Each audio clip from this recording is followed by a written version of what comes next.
I'm here at the first ever Fortnite Game Jam event in Los Angeles. And we're building some of the best maps that you're ever going to see for the Fortnite World Cup this summer. Oh, you guys won, yeah. Okay. So pumped for you to check it out. Let's do this. I'm Michael Makes. War Tundru. Prudis Iscariote. KK Fighter. Stormhawk. I'm just very excited to see what we can come up with together.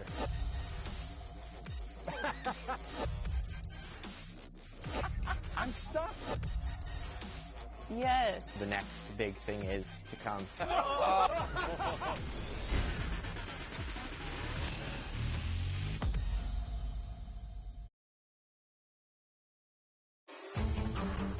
I think when Fortnite finally released creative mode, it was kind of a big eye-opener of that this could be something big, this could be the future of Fortnite. A lot of my friends back at home don't actually know that I'm doing this, like Fortnite as a living. I picked up Fortnite Creative as a hobby, and it turned into something more. Creating really did change my life and my whole family's life. So the point of the map is you stick to a piece of junk. The goal is to go into the incinerator without the guards shooting you. Capture the llama, bring them back to the center, score 3 points. You guys ready to give it a play test and ready to get a first shot? I've actually created my first game when I was 14. I didn't care about anybody playing, but I just made stuff. Everybody jump in the server.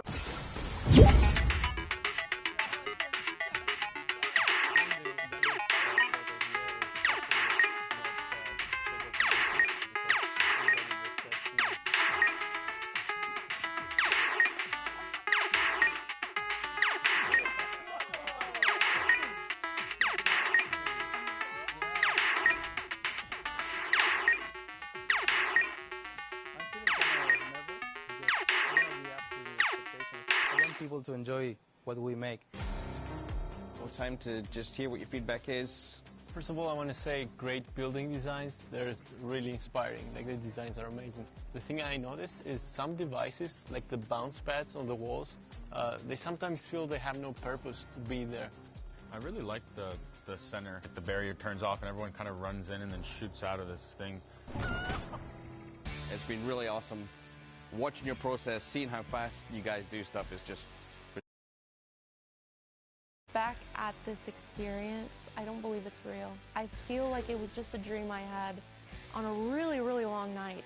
I was really blown away when I first got here and watched like all your guys' talents. You guys all have incredible careers and you guys have so much potential. It's so fun being with everyone, building games, doing what I love.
Welcome to the World Cup Creative Trials qualifiers.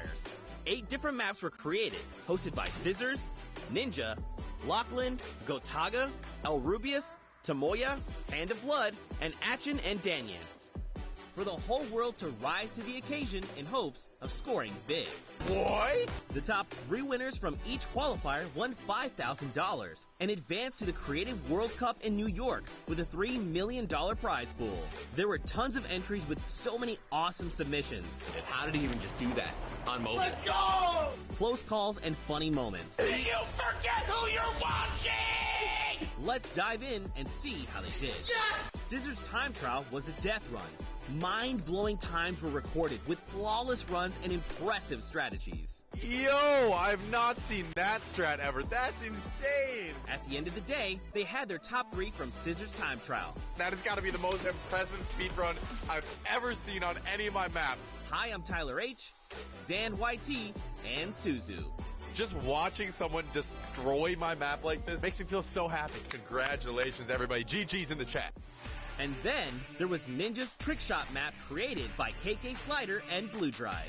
Mad style points were earned. Backflips, double snowman into a bunny hop. Double snowman into the bunny hop? Hip fire shots with epic timing. And he hits the no-scope.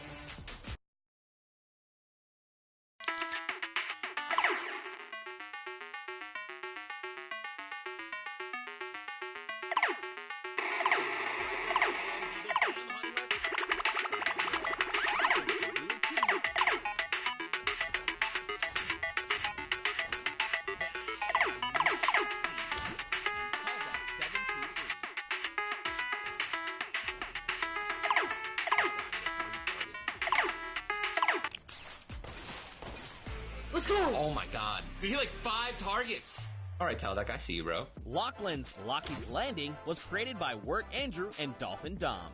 Full of challenging ramps and a shortcut that was uncovered pretty quickly. So this shortcut right here was put in, and we didn't think anyone was going to find it, but you guys found it within 3 days. The competition was so intense, the top players had to be reviewed with an outside clock. The top 3 airfaring scallywags ended up being X-Sandy, Flytax, and MSYB. I really want to thank everybody out there who participated. This was really fun watching all the runs come through. It was just really awesome to see. After that, we skip across the Atlantic to France, where Gotaga created a bomb defusal map with Nox and Krim. Et tout ça, bien entendu, aussi rapidement possible. Players had to traverse what was dubbed Elixir City in search of bombs to defuse as fast as possible. Players walked on pipes, the edges of fences, used shadow bombs, whatever they had to do to be able to hit every corner of the map in search of bombs. In the end, the top 3 bomb diffusers were RTA, Magma, and Chaps. Next, we went to Spain, where El Rubius' elimination run by Hushin and Iscariot Egg was full of fun surprises. Este monitor que os llevará a un mundo mágico. Such as a Flores lava mechanic and a 1-to-1 recreation of his real-life streaming room. After all that slipping and sliding around the map, it was incredibly close. But in the end, the best times were Mr. Kororo, Ryan Franta, and Bensor. GG a todos y muchas gracias a todos por participar, de verdad. From there, we headed to Japan, where Tamoya created an out-of-this-world death run. ようこそ。このマップはね、1000メートル続くアスレチックで、いろんな種類のコースが入ってるんですけど、And hundreds of players attempted to prove they could hang with the best. It was a death run map, featuring traps, ballers, and clever shortcuts. The top 3 fastest finishers all flew his personal best time out of the water. さすがすぎる。やば。With his difficult map, Tamoya has collected a skilled team. Some of the contenders even found a shortcut in the map Tamoya himself didn't even realize was there. 当たってジャンプして走る。そしたらなんかね、長い間スピードがつくんですよ。普通だったらこの時点で止まるのに、これ見て。やばすぎるでしょこれ。Tamoya has his work cut out for him to keep up with his stack team in New York, led by winners Dracius, Huijim, and Kutox. この3人と一緒に僕ね、クリエイティブワールドカップ頑張りたいと思います。みんなよかったらね。Next up, we headed to Germany, where the Spandau trials took place. Hand of Blood picked his team by inviting players into a survival mode. World Cup hopefuls had to survive for 4 minutes in an apocalyptic map, all while collecting bacon by holding down points, shooting targets, and eliminating enemies. Though many participated and survived the 4-minute map, only 3 could join Hand of Blood in New York. The highest point earners were Svenos, Alex JJ, and Carnifex GG. Our final qualifiers challenge in Latin America was maybe the hardest one yet. Danyan and Achin teamed up for the most exclusive creative trial, with only 2 open slots on their team. El mapa con el que ustedes van a estar participando cuenta con 100 niveles o 100 desafíos diferentes. Hay unas cosas muy sencillitas y otras que tienen un poquito más de complejidad. In a brutal death run map created by JDuth96, players had to complete the courses as fast as they could and reach all 100 checkpoints to prove they had what it takes to play on the Fortnite World Cup stage. Tons of players attempted this death run in an effort to nab one of those 2 top spots. In the end, a few players got really creative, and 4Turtle and Stewart claimed the last 2 seats at the creative finals. And with these last 3 qualifiers in the bag, we're ready to bring these 8 teams to New York City to compete for a $3 million prize pool at the World Cup Creative Finals. Be sure to tune in on July 26th when we kick off the biggest competitive Fortnite weekend of all time.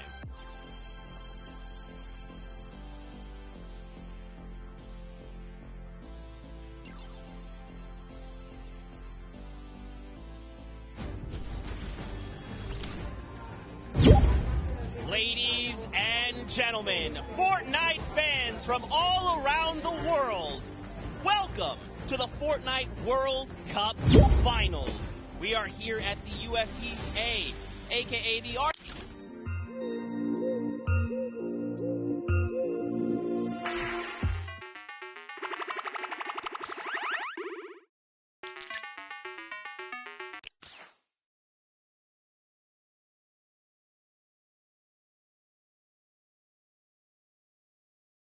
Look at the schedule to get a little bit brief about what we're going to be taking a look at all weekend. Today, it's all about the Fortnite Creative Finals and that Pro-Am. Tomorrow, Saturday, we're looking at the Duos Finals, and then Sunday, we wrap things up with the Solo Finals. We'll walk away with several world champions, not only from the BR side, but also from the creative side as well.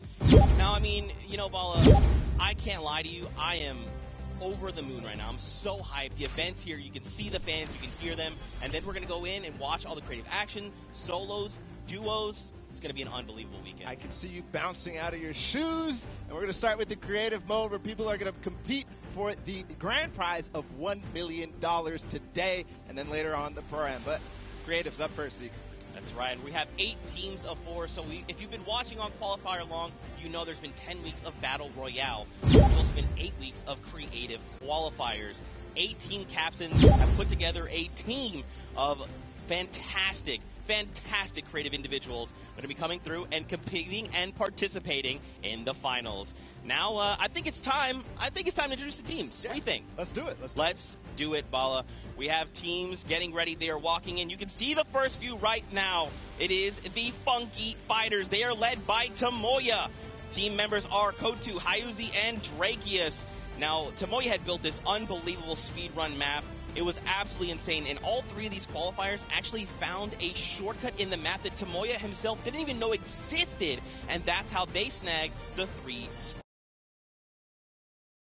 One of the French players, he enjoys all the different sandbox aspects of the creative mode and sharing tons of maps with the community, so he's a creator himself.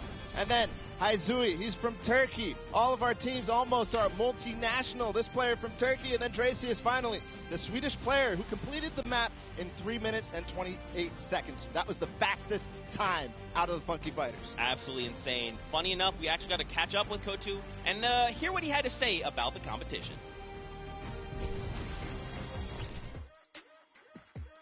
Hello, I'm Peter from the Funky Fighters. I'm gonna win this World Cup because I am the only pro player in all players.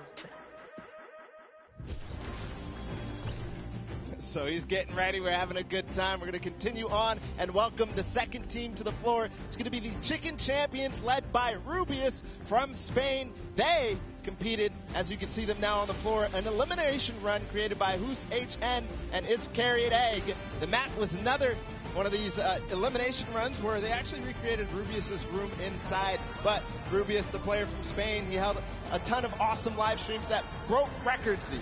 That's right. Teammates are Bensor, Karoro, and Ryan Frenta. Now, of course, Bensor is from Norway. He's looking forward to playing here in front of this live audience. Very much excited. Karoro as well from Spain. He's only one of 2 controller players that are actually participating in the Prom, so that's a pretty cool fact. And of course, let's not forget Ryan Frenta. He's from USA, and he aspires to be recognized as a speedrunner in the community. You'll love to see it. Yeah, also currently in college, enrolled in Michigan.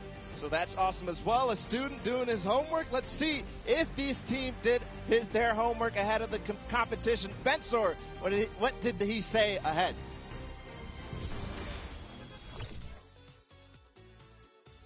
Hi, I'm Bensor, and I'm Team Chicken Chapter, and we're not clucking around. I mean, a man of few words. You know, if you're ready to compete, you're ready to compete. Now, of course, we have 4 teams to take a look at. Let's head on over to the Fish Fam. They are led by legendary community and death runner Scissors. You've got Tyler, you've got Zan, and you've got Suzu up on that team. And I mean, honestly, this team is pretty dang good. Yeah, absolutely. Led by Scissors, one of the creators of the kind of game mode within the creative mode, the death runs. And we'll see what they're going to be competing later on. But Scissors has put together a strong team, and he's a leader too. So I can't wait to see what kind of chemistry the Fish Fam has put together with the rest of their teammates. Yeah, and actually what's really cool about this is all team members are from different places. Scissors from the USA, Tyler from Canada, Zan from Denmark, and Suzu from Belgium. And funny enough, we actually had a moment to catch up with Tyler, get his thoughts on the competition.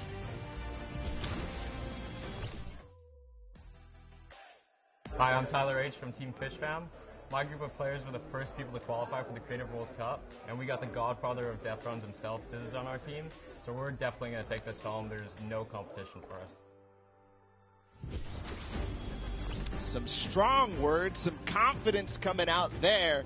So we're going to continue on, and welcome. They're on the floor right now. They're serving it up. It's time for the trick shotters of the Little Whip Warriors, led by team captain Ninja. And they competed on a trick shot map, one of the most unique out of all of them, and they're whipping it up, Zeke. That's right, man. You've got team members Taco, FaZe Kaz, and Taldex 723. These guys are insane. Now, Ninja, I mean, everyone knows who Ninja is. Taco, he's from the USA. He used to play on console but switched to PC back in Season 4. You've got Kaz. He's also from the USA, and he started playing Fortnite just 2 days after Battle Royale was released. And then Taldex, he's just looking forward to playing games with his teammates. You know, he's looking forward to being here on the stage. Look at how excited they all look. Yeah, absolutely. Kaz had some words ahead, as everybody else did, so let's listen.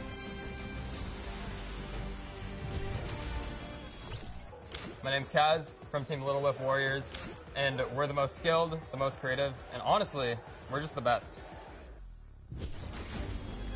Well, there you go. Again, just, you know, when you're ready and you're skilled, you just kind of just, hey, it's fine. We'll be here. No problem. Next up, though, we've got the Ravens Revenge. This team is led by Gotaga. I mean, obviously, you guys know this man is the French monster. Teammates Magma, Artier, and Chappie. Gotaga, who made the map.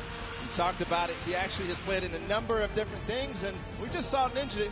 He actually once lost 19,000 in a rock, paper, scissors game against Ninja. That is an unbelievable sum of money. I mean, sometimes these things happen. It's during a charity stream, so, you know. Yeah, it's all for charity. That's what this is all about at the end of the day. A little fun fact as well, Gotaga's, his trick and creative map was actually called Elixir City. We kind of talked about that a little bit before the pre-show. We're like, that is a dope name. But, you know, we've been hearing from the players. Next up, we're going to take a listen into Magma and hear what he has to say about being here today.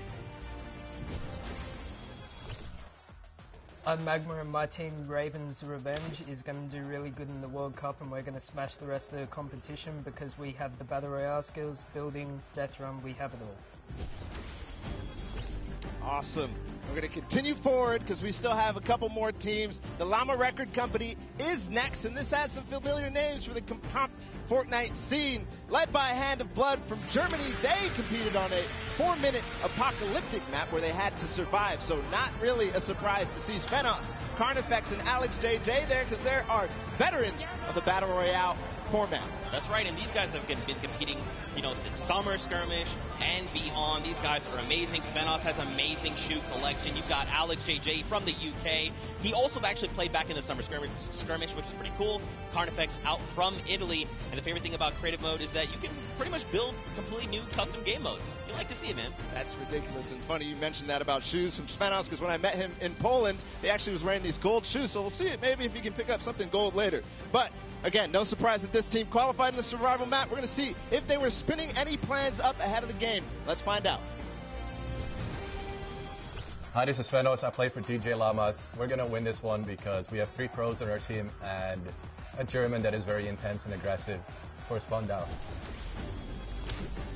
And of course, if you watched during the summer block party, Sundown had the tongue twister of a name, and they gave it to me this time. The Sunshine Soldiers. Didn't mess it up. Let's go, baby. That's how we do things here. You've got dual team leaders, by the way. That's Danyan and Action from Brazil and Mexico, respectively. Their teammates are Turtle and Stuart. Quad 0. 0-0-0-0. Stuart, maybe. This team competed on a speed run. They had to clear 100 checkpoints as fast as possible, and the top 2 joined them. That was Turtle and Stuart, like you said. So very experienced in these type of speed runs, elimination runs, the obstacle courses that you have to get through, the Sunshine Soldiers. Yeah, for sure. And Turtle specifically, man, he's just so amped to be here on the stage, meeting, his peers, and of course some of the players that are all competing across the world. And we actually had a chance to catch up with them. Hi, I'm Fortnite, and the Sunshine Soldiers are going to win because we have 2 captains, so it's twice as good. Twice as good. Twice as good. We got one more team to join us on the floor. It's my personal favorite team moniker. It's the Loxland's Cuddle Crew, and he's joined by 3 players, MSYB, Clyde Tax, and Sandy from Slovenia. Lockie's Landing was one of the second maps introduced to the creative trials, and it was a beautiful map. Yeah, man. Lachlan, had Lockie's Landing up for grabs and up for the test of all the players. You can see they've got the matching team jerseys. This ragtag crew is going to be bringing the heat, and players need to look out. Now, of course, everyone at this point probably knows who Lachlan is. From Lockie's Landing. You've got MSYB, Clytex, and Sandy. And again, just a complete diverse crew. Lachlan from Australia, MSYB from USA, Clytex from Germany, and Sandy out from Slovenia. Now, of course, as you know, we've been listening to the players. Clytex had a few words to say. I'm Clytex from Team Cuddle Crew, and we have the best team synergy. Even though our name is cute, we are gonna destroy them and win this competition.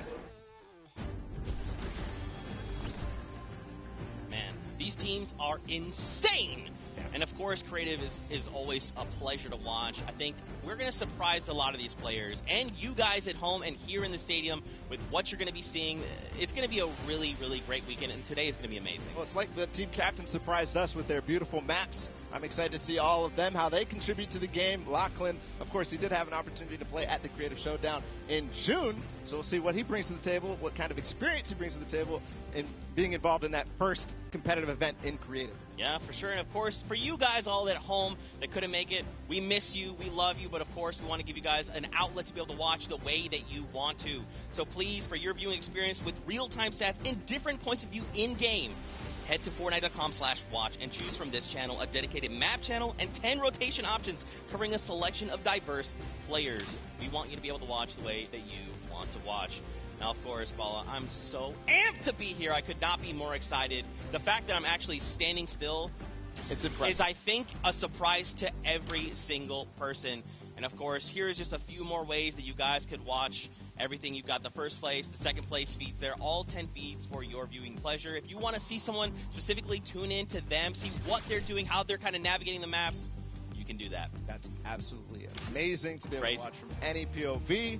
And just like you said, Zeke, I cannot believe you're still. I've been in the back room getting ready, and you've been jumping up and down. So that means it's creative time, man. I cannot wait to get to these games, to get inside to the Arthur Ashe Stadium, Zeke. Again, I'm surprised we're standing still. I mean, if you guys aren't feeling the hype right now, you need to open your eyes because this is it. 10 weeks of qualifiers, 8 weeks of creative qualifiers have led us to this very weekend, the Fortnite World Cup Finals in New York City. We're going to walk away with world champions. Yeah. I'm so excited. I could not be happier right now. And not only that, we are outside at the fan festival having a blast. Everybody's doing all sorts of fun activities. All the people are getting inside, starting to get ready for the show, get in the bleachers, start watching some creative action, and then later, of course, the Pro-Am. It's a blast. Make sure you're coming down here and joining us. Yeah, for sure, man. Now, funny enough, we actually have Pookie, who is standing by. She is chilling with the leader of the Funky Fighters. That is Tamoya, so let's send it over to her for an interview. Thank you so much, Zeke. I am here with Tamoya of the Funky Fighters. It is so exciting to have you here competing in the Creative Fortnite World Cup. How have you been preparing for today? I just practiced with my team yesterday, and things went pretty good. And we didn't have as much time as I thought we would do, but we played really good, so I'm pretty excited. Yeah. That's awesome. Team synergy is definitely important. Now, do you know any of the other competitors that are going to be here today that you'll be facing? Do you have your eye on anybody? The Death Run map, I think, is going to be the most competitive. So, yeah, I'm excited to do the Death Run map, yeah. So, I mean, Scissors is very well known for his death runs. Do you think you'll have any competition with him? Yeah, I think it's going to be really hard beating him, but my map was also a death run, so I think my teammates have a good chance. Well, I wish you the best of luck. Thank you so much for taking the time to speak with me. Zeke and Bala, back to you guys. Oh, man, the hype is building. Now, guys, the show is getting ready to start, but there it is. You've got the 32 players, 19 countries represented across 8 different teams. The Fortnite World Cup Creative Finals are about to begin. You ready? I am ready, Zeke. I'm ready to run inside, so without further ado, let's send it inside to kick things off.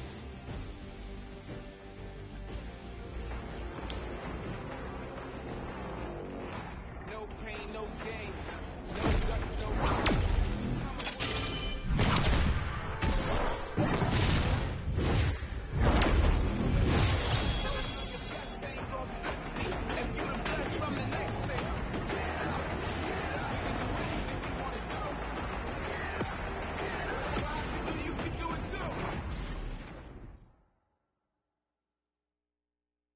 Ladies and gentlemen, what's going on?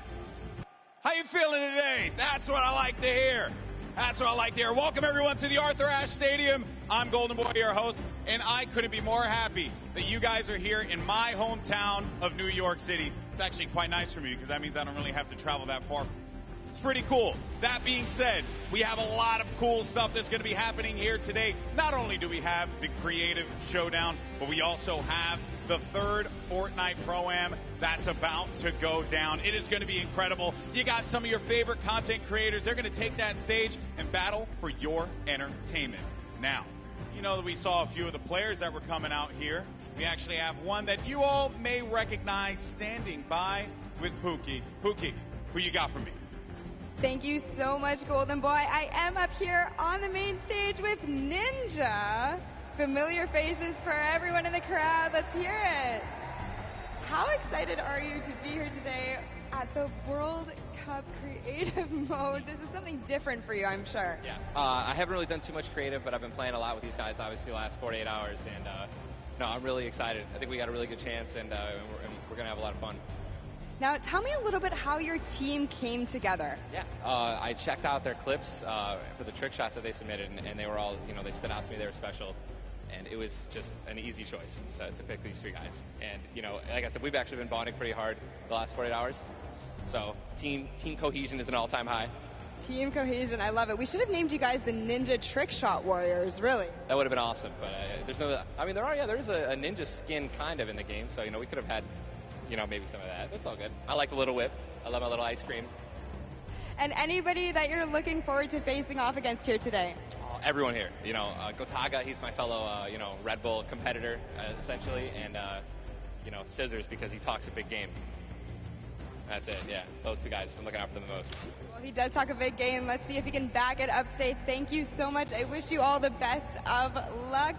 Golden Boy, what do you think? Well, I think that's pretty awesome because the good news is we got 8 great teams that are going to be playing for a $1 million grand prize in 3 very creative modes, which means today's really all about fun. And who better to have some fun with than none other? You got Monster, Sundown, over at the cast booth. Take it away, fellas. And boys and girls, Jonesies, Bonesies, and everyone in between, welcome to the Fortnite World Cup Creative Finals. I'm one of your casters, Sundown, joined here by Monster. Monster, how you doing today, man? Doing great. This is the moment we've all been waiting for. 10 weeks of qualifiers, and it's all coming to life. And this is what we're here for. Yes, after the 8 trials now, what you'll be seeing on the stage will be 4 sets of 3 matches in 2 never-before-seen maps, and a little refresher coming from the Creative Showdown there with Sky Station Showdown. It's going to be incredible. That's right. So you guys have seen the Sky Station before. Lucky for them, you know, they get to kind of come in here, prepare, kind of prepped up. But there is so much more that is going to happen that hasn't been unveiled today. Oh, and I mean, seeing the adaptation across these sets is going to be incredible, and they're going to get a chance to revisit them at the end with a little remix, but we'll get into that here in a second. Let's check out the overall scoring and how these guys are going to be competing and how they will win. So, as we said, that first set is Sky Station Showdown. Junkyard Juke will be the second one. Set 3 will be a never-before-seen World Run, and then set 4 will be the Golden Games. Now, the Golden Games will comprise of a singular match from each one of the other 3 with, as I said, a nice little remix on it. And the Golden Games is worth a golden llama, while all of the other sets are worth a singular silver llama. How do those llamas add up, Monster? Yeah, you want to accumulate the most llamas throughout each set. We're treating each set as its own individual thing with a couple games in between. So they're going to get a couple runs at it, and you just want to do the best in every set and get those llamas so you can take it all home. Yes, now the winner of the set will go through, and in case there is a tie, it will come down to that golden llama. The golden llama will trump all. Now let's get into the prizing, which will also determine a little bit of the scoring. We'll take a look and we'll throw that up there for you. And the way it ends up working is from top to bottom. Each one of these contestants will be winning money. So everyone is a winner in there, but first place ends up deciding that. And this is per the individual matches, and it's cumulative. It won't carry over through the sets, but they're still taking it home at the end of the day. So you definitely want to get in the top 4 to bump up that score.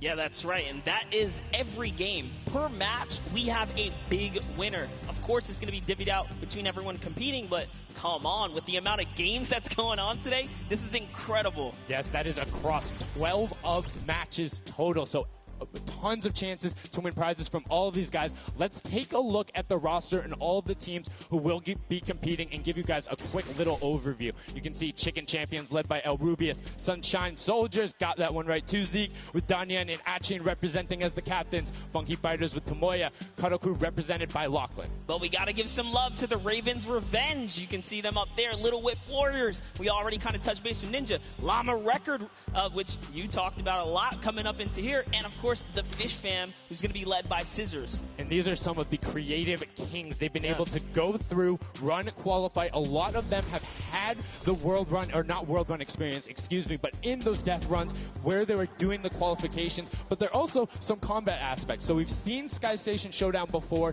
You know, there's going to be a little bit, I don't want to say advantage, but they might be a little more at home when you're actually firing bullets, building out, and trying to get those rotations in.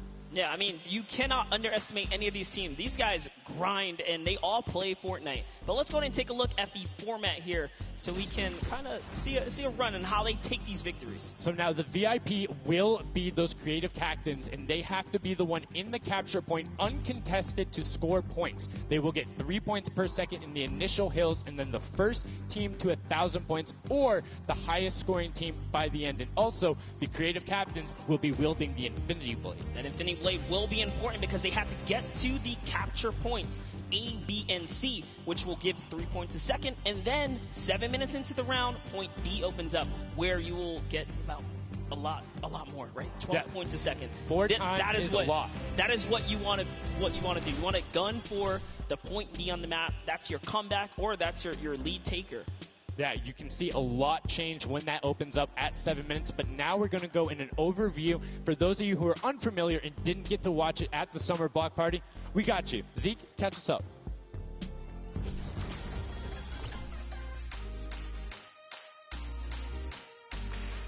This map is a collaboration between Team Evolve and Epic. Now let's break down how it all works. For this very special event, we are bringing you an exciting King of the Hill style game built in creative by Team Evolve. 8 teams of 4 players will start at their home base on the edge of this massive flying city. Together they will push 3 capture circles, racking up points by holding them down for their team. As each team heads toward the capture points, they'll need to protect their team's VIP, who plays a key role in this game mode. If they get eliminated, they'll respawn at the team's home base. The VIP is the only player who can earn points for your team while in the capture circle, earning 3 points per second. They are also the only ones who can wield the Infinity Blade, which deals massive melee damage and enables the wielder to jump incredible distances. It's the rest of the team's job to make sure the VIP gets to the capture circle and stays there as long as possible without being eliminated. With 3 capture circles across the map, teams have to strategize to figure out which point they'll be able to hold. Pay attention to your surroundings, because if lots of teams are fighting for the same point, there could be an open circle elsewhere. Hold up. Did I say 3 capture circles? Actually, there's a 4th one. Partway through the match, the 4th capture circle in the center of the map will open up and will award 4 times more points per second than the others. But with high reward comes high risk. After each match, teams will be ranked based on how long they held the capture circles and earn overall points based on their rank in that game. Those points will be added to an overall leaderboard, and at the end of 6 matches, the team with the most points wins. Let the showdown begin. Love seeing that and getting a quick rundown on how the teams can go about playing. Now, Monster, I have to ask you, knowing the rules now, seeing the map, seeing the teams, who is your team to watch out for? You know, early on, I thought the Little Whip Warriors and the Fish Fam were going to do good, but hearing from the Ravens Revenge, Gotaga now, I'm just shifting towards Ravens Revenge here. They've swayed me. Their entrance has really swayed me. They definitely had a lot of confidence down there in Gotaga. It can be very competitive at a drop of a hat. My team to watch, the Llama Record Co., Hand of Blood, Spenos, Alex JJ Carnifex. You heard him talk about it. 3 competitive veterans and a very aggressive German. That's a combination that I want to see on Sky Station Showdown. Now, we've done a whole bunch of talking, but I know why you guys are here. You know why we're here. It's time to play some Fortnite. The Fortnite World Cup Creative Finals starts right now. And this is it. We are loading in. Everyone's hopping now, and they are actually familiar with this map. So we're gonna see the strategies off the bat here. Let's see who can take away and break away with that early lead you saw there. Nice wide shot of all of our captains here. Here it is. Little Whip Warriors in the lead off the bat. Already you can see trades coming out now. A fun fact, the Infinity Blade wielder gets a bonus 100 health and shield, so he's sitting at the 200 mark. On top of that, Siphon is on. If you get an elimination, you get that 50 effective HP back over. That makes the Infinity Blade very hard to take down. They also get those big crescent move jumps to slam down. And as you can see going on the right-hand side of your screen, it is creative chaos all over the place. But now taking in with the Little Whip Warriors as they're able to clean it out, and Ninja's trying to rotate up top. Yeah, I'm sorry to break it to you, but the Llama Record was completely pushed off of their point. And now we have Ninja who's going in with the Infinity Blade. What a player to wield this one right here. Oh, he's getting pushed back.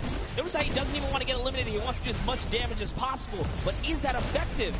I think you just kind of reset and you go, or you get up there and you start swinging. The 75 damage hit will be able to take it down, and the Llama Record Company establishes himself right back up. Now, what's going to be interesting to me is how the players utilize their building. You start with 50 wood, and then if you get an elimination, you get 25 wood directly into your inventory. So if you're able to kind of eliminate out and put pressure down, you can get some ridiculous builds, as we're already seeing on top of the Blue Hill. Yeah, this is actually a neck-and-neck race right here in the early game so far. Fish Fam, Chicken Champions, and Ravens Revenge are all trading spots at the moment.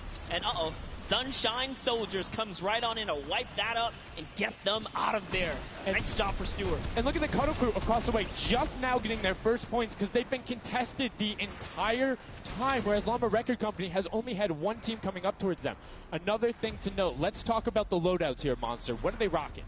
They're rocking everything that you can get in the game, from blue tactical AR up to that hunting rifle. So you have the long range, you have the close range, you have the AR. You kind of just pick and choose your battle, what you want to use. And the one thing you're missing that the Infinity Blade wielder does not have will be 9 impulse grenades. So everyone has a bunch of mobility to be able to get up there. But you see right there, Scissors able to cut down a bunch and get a decent amount of timing. Let's take a look at the score. Little Whip Warriors climbing up, but it is only a 5-second uncontested lead, and they're building on it. Right now, not a lot of points have been scored, which means when that hill opens up at 7 minutes, it's going to be that much more important. Yeah, this is going way better than I expected. There is no one dominant team so far, but the Little Whip Warriors are doing so great right now. There goes Ninja, and he does get traded out. Raven's Revenge kind of takes it back over. Will Gotaga's squad manage to hold it down for long enough to get their, points in. Don't forget, he has to clear out the point. If there's someone on it, you're not going to get anything. Right, and as soon as you're up there, teammates are not building for you. You're exposed for the entire map. Everyone else is able to see you. You can see El Rubius going in, but the double tack plus the Infinity Blade wielder of Hand of Blood. This Llama Record Company team is looking to go platinum with a great defense of their point. There it is, very nice. Finally starting to earn some points, trying to break that, triple digit. Hand of Blood, little fun fact right there. His dog Falco is Germany's second biggest dog influencer on Instagram. That's impressive, but I wonder who the first biggest is now. That's like, is there a statistic for that? Like, you go down the line? But one thing I do want to note for Hand of Blood, look at the eliminations coming out of the Infinity Blade. Already sitting on 7 and being aggressive. As the more he gets that siphon going, the better he's going to be. But the Chicken Champions come out on top there. No tender defenders are going left. Able to hold the top, and now crawling their way back up there. They're only about, 10 seconds or so behind the Funky Fighters? Dude, wait a second. Where did the Funky Fighters come from? Suddenly they're at the top here, and the Little Whip Warriors have not managed to earn any points. Sunshine Soldiers looking to kind of ruin that festival up top, but it's Tomoya. We touched with him with Pookie early on. He said, you know what, he chose his players, specifically because they're great at death runs, but it looks like they battle it out too. They're doing a very good job of making sure they go at the same time. You can see Tomoya here being patient, doing everything he can to try and find an outlet, but he doesn't want to commit before his teammates are there. He's waiting for Kutu. There they are. Kutu coming up with them as well. The fight is on, but we switch back over to Scissors just chopping it down, but the fish fam is a sushi there as the retake happens. That is actually crazy. Watch him kind of wait there, prepare the ambush. His team comes up and they collapse on the point, and bye-bye fish fam. And notice they had enough mats to completely encircle the top, but the Infinity Blade will be able to come right out. So instead, Tomoya jumps straight up to just stall out a couple every second, because every second matters. As you see, Kutu also on 8 elims right now. The sword players putting in work. We have a bit of a tie up top. Funky Fighters and Fish Fam. Llama Record so close as well. This is a close one for the run in the top 5 so far. And I like seeing the Funky Fighters using impulses out of spawn. You get 9 of them, so it's great to throw them off to knock other people off the point, but use 3 to get a little faster. These guys are all very experienced in terms of navigating basically every part of creative and battle royale, so they can use those little quick impulses to get themselves more efficient. As you see Zan go down, Suzu go down, Scissors go down right there as Lachlan is just cutting them apart. But Tomoya, again, the Funky Fighters come out on top with the Infinity Blades at least, so no points going over right now to the Cuddle Crew. Oh no, the Cuddle Crew does not have the Infinity Blade wielder here, so Clitex has to kind of hold it down for now and wait until the leader, the team captain, can get up to the top. If Lachlan gets there in time, he might be able to, but nope, they kind of lose their point of interest, unfortunately.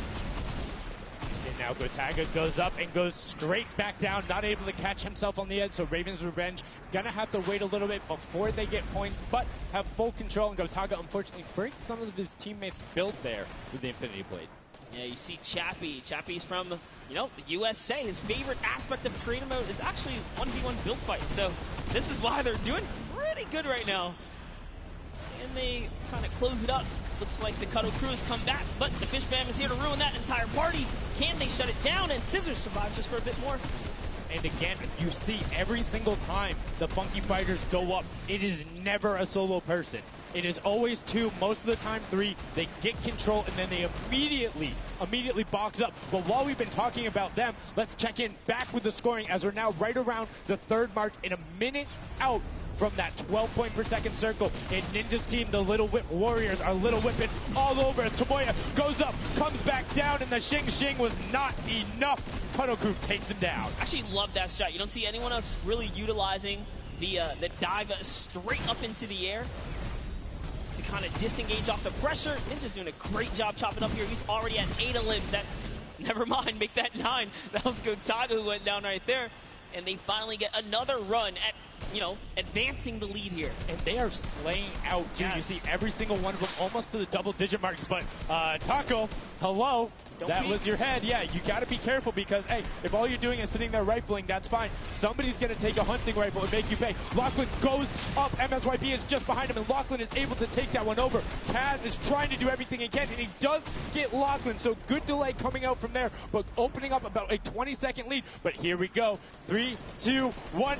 Middle point is open. That's 12 point per second, and right off of the bat, we see Kudoku heading towards it. Impulse is going out, and a swing and a miss there with the Superman jump from Ninja. Not quite going to get it as Rubius and Hammer in the circle right away. Rubius under fire, but Ninja under fire. Who will take it? Rubius has the better sword on the day, and then immediately taken out. This is chaos. Whoever's the last one here is probably going to be the most successful. But remember, you need your sword wielder. Your captain has to be there. If Lachlan isn't there, it's not even worth fighting for. So Claytex doesn't care. He's trying to pick up that Elam counter, and he's on it. He's playing some good defense there. Down goes Hand of Blood. No points for the Llama record anymore. They actually use that. Just a couple seconds put them all the way back up to second place. And 2 of the Kudoku right now have combined for 31 eliminations, but they're not converting it into points. They're currently sitting at the bottom, 189. Little Whip Warriors do still have a lead, but it's already been cut down. And just as I said, with the middle hill, Funky Fighters almost taken away. Brer goes right on over, and you see any amount of time in that middle hill is so efficient. I'm actually loving that little strat right there. They hold a point, then aim out to where these players spawn in and kind of move in from, just kind of pressure them back. Yeah, so that's when you need somebody with a hunting rifle to start taking shots and saying, hey, pick on somebody else. If you look this way, you're going to have to respawn, because if you can get tags, great, but if you don't convert them and into anything, it's not worth it, as I just kind of stuttered, because Carnifex is sitting on 23 eliminations, Hand of Blood on 14 right there. That's why the Llama Record Company is ahead right now. Yes, and they were using that 4x bonus on Capture Point D, which is right in the middle. It only appears after the 7-minute mark. So now that we only have 5 left in the game, it's up to whoever can hit that 1,000 first or the timer runs out. But at this pace, I think the Fish Fam, the Funky Fighters, or the Llama Records are probably going to take it here. Yeah, the Sunshine Soldiers are also racking up points quickly. What's interesting to see is the Fish Fam are pretty much now uncontested, as everyone has tunneled in on that center hill. But once you get later into the game, when you need to kind of go up a little bit more, consistent points end up winning out, because everyone will turn their attention to the 12 points per second. You'll have impulses going down there, random hunting rifle shots, builds 24/7, because they see that tick happening. And look, as I say, all the sword players are down there, 2 of them going off, the tac shotguns being thrown up, walls everywhere, but it doesn't matter. Points aren't being scored right now. Yeah, they're trying so hard to get all the bonus points that the Fish Fam is just like stealing away the lead right now. But also, remember, if their teammates pick up elims, you get matched straight to your point, into your inventory. So they're able to fortify up there, and that's why they're just slowly growing. And you can actually fortify to prevent the impulses from going in, or make kind of a wall to toss it in. As you see, Hand of Blood picking up his 16th elim, but hey, Scissors is chilling. Yeah, Pumpernickel it up, man. Pumpernickel it up. Yeah, let him know. Let him know. There we go. He's saying, hey, you guys will stick to our strategy. Let's see if somebody goes to contest it. There it is right away. They go up, but all 4 of them. You don't want to run into this. They're ready and waiting. They know they have the lead right now. Oh, he's holding a trophy. Look at, he's looking around, he's telling him to let him know, man, and that's what it's all about. They've opened up a 100-plus point lead, but no contention, because everyone is tunneling on the bottom. Uh-oh. And I like this now. Now they're turning their attention outwards. Other teams kind of realize, wait a second, they're just up there scoring. Like, what can you do in this instance? They see the other scores. That leaderboard is running for them. What they have to do, if you're the Llama Record Company, you hold the middle and lock it down for that time. And then the second you get the lead, start running at the Fish Fam. Don't let them come anywhere near any point. Nobody else is going to catch you unless they get the middle. Everyone's attention is there right now. And the Llama Record Company now has the 100-point lead back in the span of just 10 seconds. It let their guard down one time, and suddenly Llama Record takes the lead as the Fish Fam wasn't just farming all those points. Nope, Fish Fam no longer have a free point. It is up to everyone to stop the Llama Record Company here, because Hand of Blood has 17 elims, and he's going for the middle now. He's got his team ready. Let's see what's he going to do. Hits the vent, goes right in, nice and sneaky. Oh, he's still waiting. Look at the big brain plays. Comes out the collateral right there, and it's all his. The center point is his to earn points now, Sundown. It's so close. It's just a few more checks. Gotta stop him. One more goes over, and that's it. Llama Record Co. takes the first match. Hand of Blood, Svenos, Alex JJ, and Carnifex are your match one, set one winners right there. Incredibly impressive coming out. Well executed gameplay. And they say, Scissors, you can hold that L instead of the trophy. Don't celebrate too early. It's the World Cup Creative Finals. Every game is worth so much money as well, so much prize. So to take a victory off the bat, you have to be feeling great. And that was your fan fave to pick. I mean, they had everything going in. They're incredibly confident, but they had to make sure they were able to get it. You can see the last few moments, they'd already boxed themselves up after clearing out the Funky Fighters, who were the only other contestants. The Funky Fighters actually also passed the Fish Fam in the last moment, which is huge in terms of not only the prizing, but what will end up being potentially a llama in the end. That's right. That is right. Loving this replay right there. The let's goes. The energy is real. You can clearly see the excitement. That was a great game to watch. It's fantastic. Honestly, I love Sky Station Showdown so much because I think there's a level of depth there, right? Everything is wood, so you're able to like kind of hit through it, and the Infinity Blade cuts through all of it right away. But the Infinity Blade wielder doesn't have the ability to build, needs the support from his teammates. So you saw the people who were roaming in packs of 3 and 4, incredibly successful. Yeah, it was kind of unfortunate. The Cutter Crew was like slaying legit so many elims, but not a lot of points. And that's because play that split game, it's not going to work out. You have to convert it into control. It is a control the point game mode, and if you're not doing that, the other players are going to be doing that, as you saw right there. And what was unfortunate then for the Fish Fam is they got contested twice in a row right after and just couldn't get reestablished. They couldn't group together in those long spawn lines like you were talking about. I mean, they could be painful. Yeah, you know, I was rooting for Raven's Revenge, man. I might have to jump on the Llama Record Company bandwagon. Bandwagon it? Really? One match? Just one, dude. One match? That was quick. All right, well, he jumps on the bandwagon. We're going to jump on over to Pookie, who has an interview for us. Thank you so much, guys. I am here down on the arena floor with our champions here. We have the Llama Record Company. Now, have any of you ever played this? Let's go to you first. Yeah, we had a few training sessions yesterday and we were totally dominating the game mode. So, I mean, we are by far the best team here. And right now, we feel very confident, yeah. Well, you certainly played, like, you came a little bit from behind there. So your strategy was kind of like to get those points that are slower occurring at the very beginning and then kind of go into the middle and kind of start dominating near the end. Who made that call? I mean, that was pretty much me, yeah. Like, we know that at 7 minutes, like, the middle just opens up and you get like 12 points a second instead of 3. So, yeah, we decided to work on that. We weren't that good at first, but we got a strat going.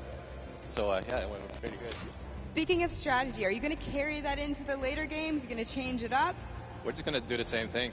Hopefully no one follows us. I mean, now all of your competitors have heard you say that, so we might have to discuss strategy a little bit when the microphone gets turned off. Now, finally, for you over here, how does it feel being here, playing in front of this massive audience? It feels amazing, like it's just a dream coming true. Thank you. And for you over here, you've traveled all of this way to just be here, be at the World Cup. Is it surreal? How do you feel about it? It's an experience. It's really nice. Yeah, and we love Spandau. Yeah. All right, well, we'll talk about that. You guys got to educate me on that. Not sure what that is. Thank you guys so much. Congratulations on taking the first game. Casters, back up to you. Thank you so much, Llama, Record Co., Hand of Blood, Spenos, Alex, JJ, and Carnifex taking the very first match of the Creative Finals, the first match on the stage. I mean, it was an impressive format. They clearly had a strategy they wanted to execute on. It took them a little bit to get there, but over the course of the game, they were consistently accruing points. Yeah, I should have known last night they were going to do good. Saw them on the hotel lobby. They were hanging out, literally as a crew. One of the only creative teams that I saw sticking together like a squad. Should have put my money on it.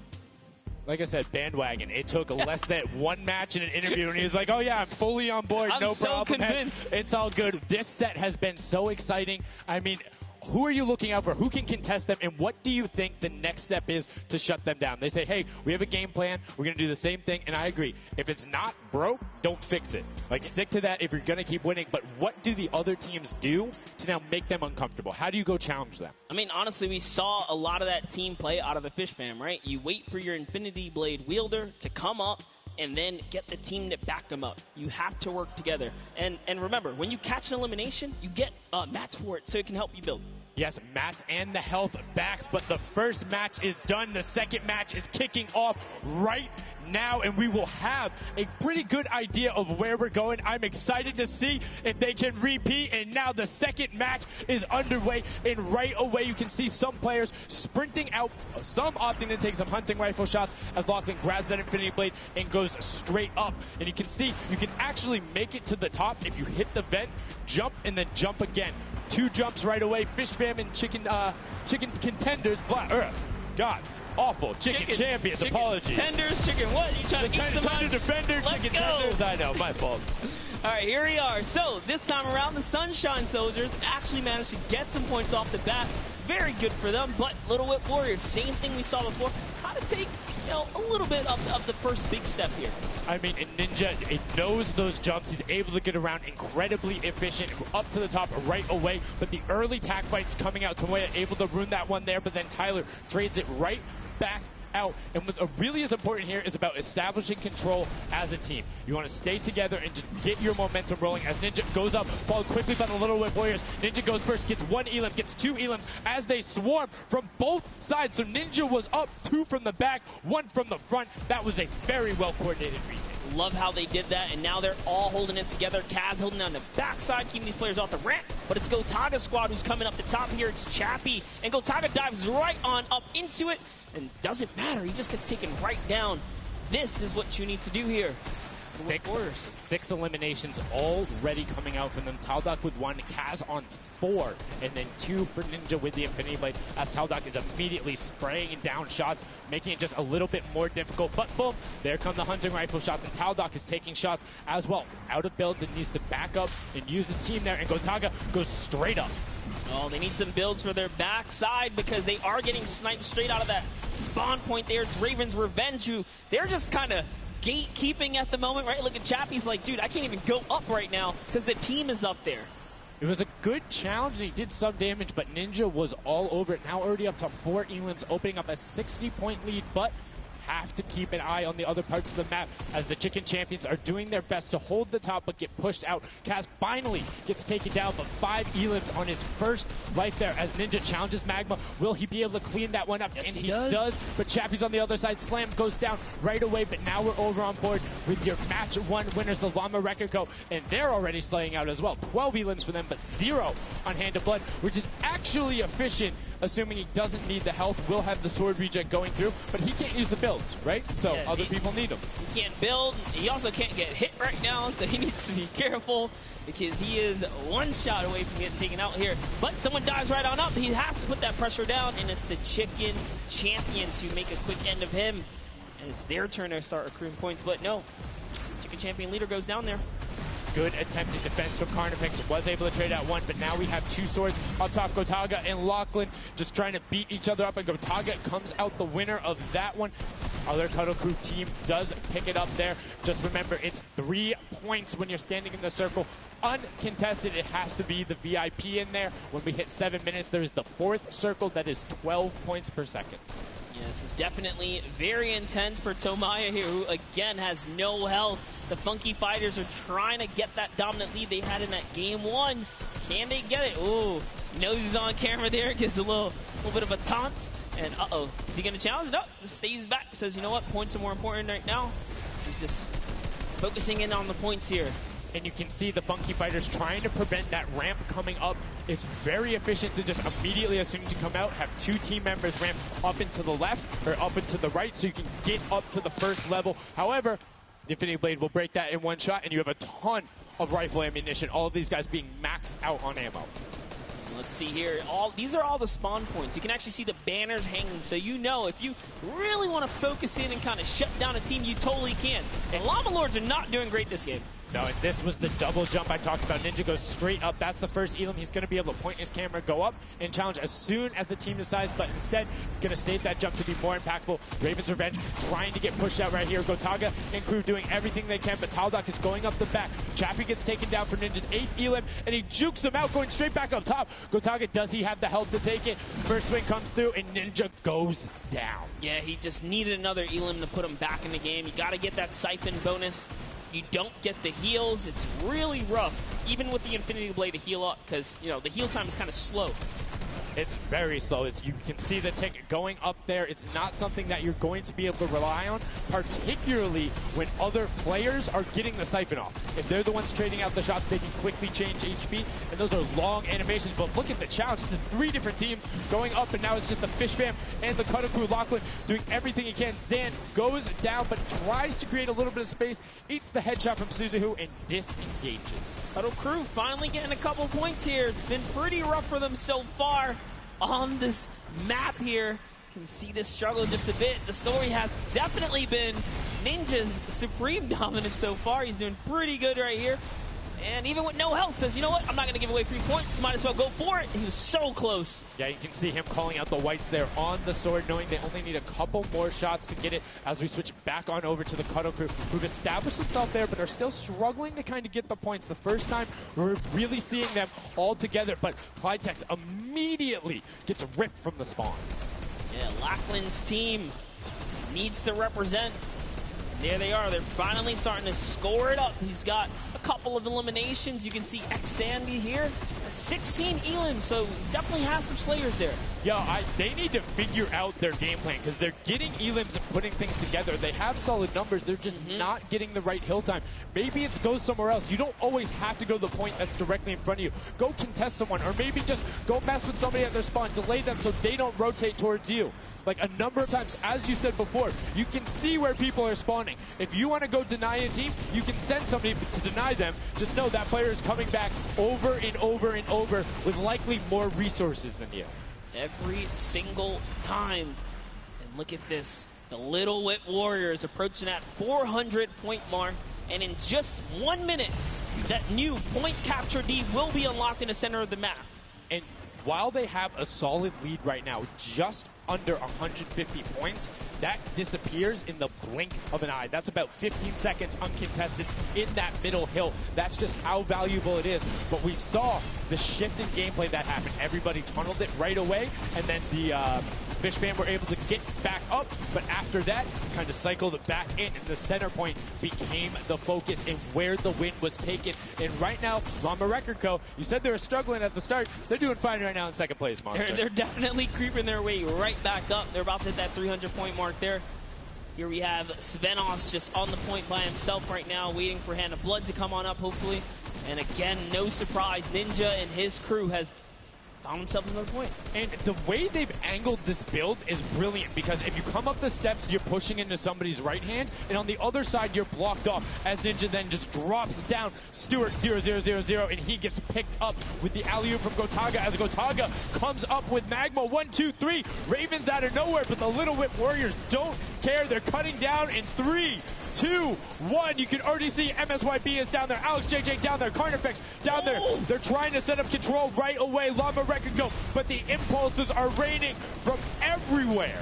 Hand of Blood really tried to get in there early too, as did every other captain, but it was to no surprise not effective.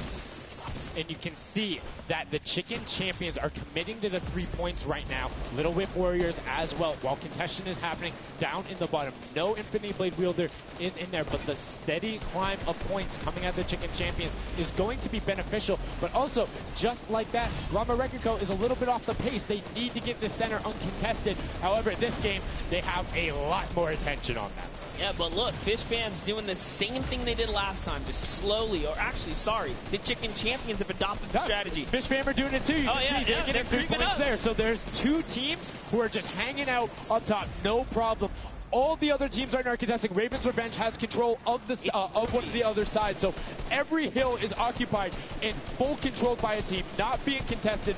Everyone else is looking at the middle. Yeah, and it's actually working. The Chicken Champions are right behind the Little Whip Warriors right now. They're almost in the lead here. They just have to kind of hold it down.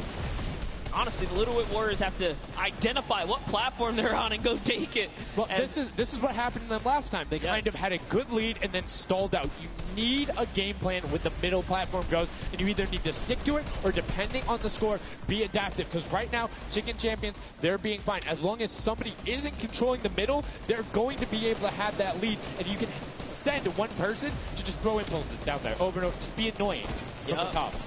Here's Scissors. 6 Elans looking good on this other point, and now he's in the top 3. They weren't even close before, but just by slowly, consistently gaining points here, you can see they're breaking those thresholds slowly but surely, and Little Whip Warriors no longer lead. Yeah, Little Whip Warriors actually unseated the Chicken Champions there from their control point. They're taking it over. They're trying to get it back, so that's a battle right now. But the Funky Fighters out of nowhere, middle hill, and all of a sudden, just like that, into first place, going to pass 700 in just a second. Nope, get pushed out, and now they're back in there. Tomoya going off right now. Llama Record Co. down there and trying to push him out, and you can see they're contesting it over and over again, but they're not getting the points they saw last game, falling off the pace. Yep. They are slowly just battling for this number 1. Chicken Champions kind of overtake it now as well. The Fish Fam not too far either. Everyone's so close here in the top 4. Don't forget, if you take a victory, you win 55,000 bonus in prize. And right now, Suzu is going off. 21 eliminations, and right as I say that, apologies for the caster, Chris, but 21 eliminations from the Belgian. He loves practicing his builds in creative and is showing it off here with really clever defensive cone edits up there. But right now, Little Whip Warriors are going at it. Tomoya gets the better of Ninja, and he gets cut down, but Funky Fresh Fighters then get sent all over the place thanks to the impulses from above. I love this strat. He kind of sends out for a second there just to kind of catch a breather, see if his teammates come back. But unfortunately, the timing was just a bit off. And the Llama Record Company now control the middle point. For how long, we will find out here, as this is their comeback story, because they need these points desperately here. Hand of Blood still alive, just long enough to get a couple of more points. But Scissors is playing the long game here, just eating away at the threshold here at the top. So Suzu isn't grouped with them. I'm assuming they've sent him to just go either watch middle and be their middle control. No, he just came up the backside. There you go. And just like go flying at people as the Kanoku come up in a very well coordinated pinch. 3 from the side, and Scissors gets taken down. But the Funky Fresh, oh no! No, they got stopped. 1 point. 1 point. Yo, so if you are the Fish Fam or Little Whip, right now you have to send somebody to stop them. If that Infinity Blade Wielder gets out of spawn and goes anywhere for 1 second, they will win. Somebody has to deny him. It is all on Tomoya. Anywhere he goes, it doesn't have to be the one near him. If he touches the middle, a singular, uncontested second will be the victory for them. These are the final moments here, Sundown. Look at him. He's got a slight grin on his face. He wants to do it. Is this the point that he's going to make it? Here he goes. He takes his stake. He does miss. He's going back for it now. His team's up there. All he has to do is swipe just a couple of times. Can he win this straight? And he does not. And as you watch, check the points on the right-hand side. Nobody is climbing up by the 12s. And as they did it, Llama Record Co. gets the control there, but Little Whip contesting them right back. Funky Fresh Tomoya will be back and looking to find it, but the contestant is going for the middle. Here's Tomoya. He knows just a second in there. Uncontested will be enough. Can he get it? Oh, no, he doesn't. He got knocked down. The impulse grenade at the second he landed knocks everyone out. No one's in there. Can he find it? And he does. That's it. His feet touch the ground. The impulse doesn't go off. Tomoya takes it for the Funky Fighters with some brilliant teamwork. What an intense endgame, too. Get taken out at 999 points.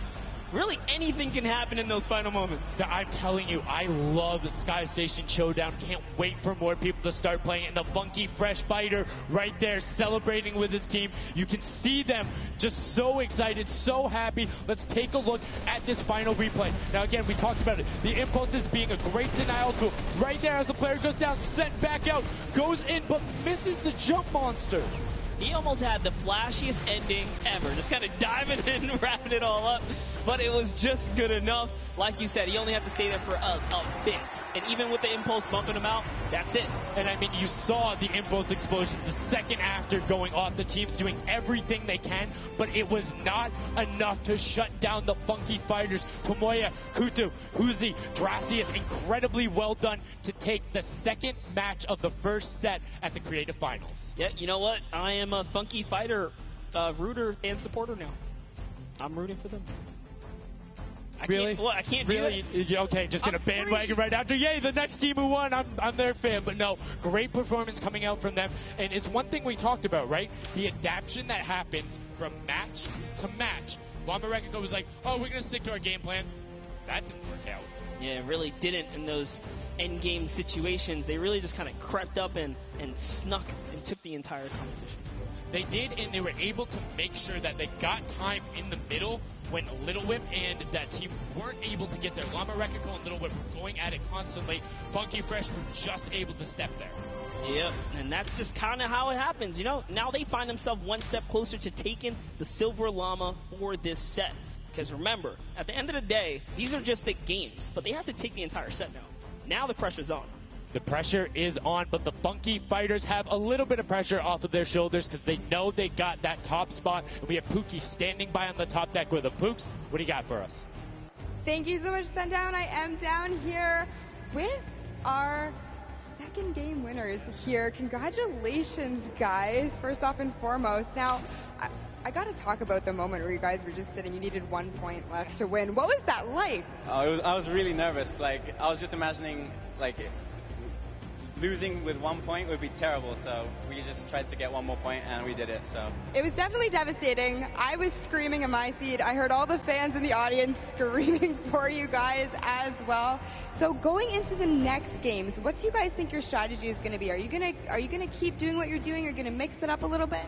I think doing what we're doing is fine, because first game we got second place, second game we won. So yeah, we're going to try and do the same thing and hopefully win again. And hopefully have more than a 1 point buffer, right? Yep, yeah, definitely. For sure. Now, just coming over here to you, what has it been like to be here at the Fortnite World Creative Cup, just playing in front of this audience, you know, hearing everybody cheer for you guys to win? What is that like? It's fun. That's the only thing I can think of. It's fun. Because you compete against everyone else, meet your teammates, and just have fun. Yeah, and have you guys had a chance to play together before? Is this your first time playing together as a team? I don't hear it, sorry. Is it your first time playing together as a team? Yeah, it's the first time. Well, you guys definitely make it look super easy. Thank you all so much for being here and talking to me. I'm going to let you get your synergy back together. Sundown and Monster, back to you up at the desk. Thank you so much, Pookie, and the Funky Fresh Fighters. I mean, their game plan has been solid. Second place, first place. Now, I understand why you might want to bandwagon a little bit, but I'm still going to hang out with my Llama Rekiko. But I want to talk about the changes we saw from match 1 to match 2 in terms of gameplay, and was it what you expected?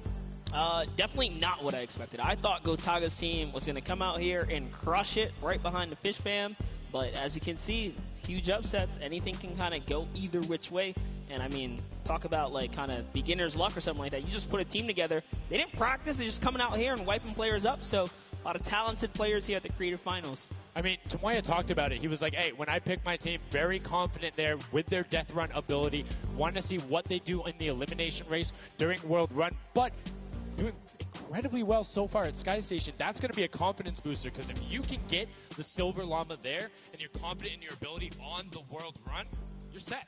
Yeah, you're just one step closer. So with the first place and the second place, they're clearly having a good set so far here at the Sky Station Showdown. Yeah, it's been very well done from them, but it's still anybody's game. Don't forget, the winner of the Silver Llama is the one who has accumulated the most prize money across, which equates roughly to placements, but you don't get punished if you're placing in that bottom half. 4th through 8th, all receiving the same amount of prize money in each one of the matches. Yes, everyone is a winner. So you really have to fight till the end. Regardless if you're in the lead or not, this is why these guys are going for it, because this is life-changing prize money on the line. And I mean, we've seen the difference, 10 seconds in that center circle, 120 right there. It makes a huge difference, but enough of us breaking it down. We're going to throw it outside to Bala because he's going to show us what's up with the tactics. Bala, what do you got for us? I'm out here at the Fan Festival, and I don't have a bandwagon here, but maybe after this set I'll have to hop on somewhere with Monster. We got a ton of awesome action. I've been watching it, and I have to show you guys what went down in that first and second games. It was awesome. First off, the Llama Record Company started off with an amazing take, cohesiveness on the point. Every single time they went up here, they were going from two sides, two angles, and the sword approached at the center, but made sure that he was the most important person not to go down. You see there, Hand of Blood and his teammates all backing up. He's going to have an engagement on the side. These sword fights are really easy for him to just mow it down, but immediately as he realizes his teammates are up on the point, about to get up, about to push the ramp, he comes up from the side, slices and dices, but meanwhile, they ended up falling down the leaderboard. If you look at right now where they're at, they're only in second place. Fish Fam was ahead of them. But all while Scissors was dancing and talking all the smack, telling his teammates to try to get the crowd involved, it was Llama Record Company making the plan, making the play to get in towards the center. Absolutely amazing take in the center on this first game. Led to Hand of Blood staying in that point and absolutely dominating with the super point there. Guys, 2 matches down on Sky Station Showdown, 1 more to go. We'll see where Monster lands at the end of this, because I will maybe join you on that bandwagon. Guys, take it back.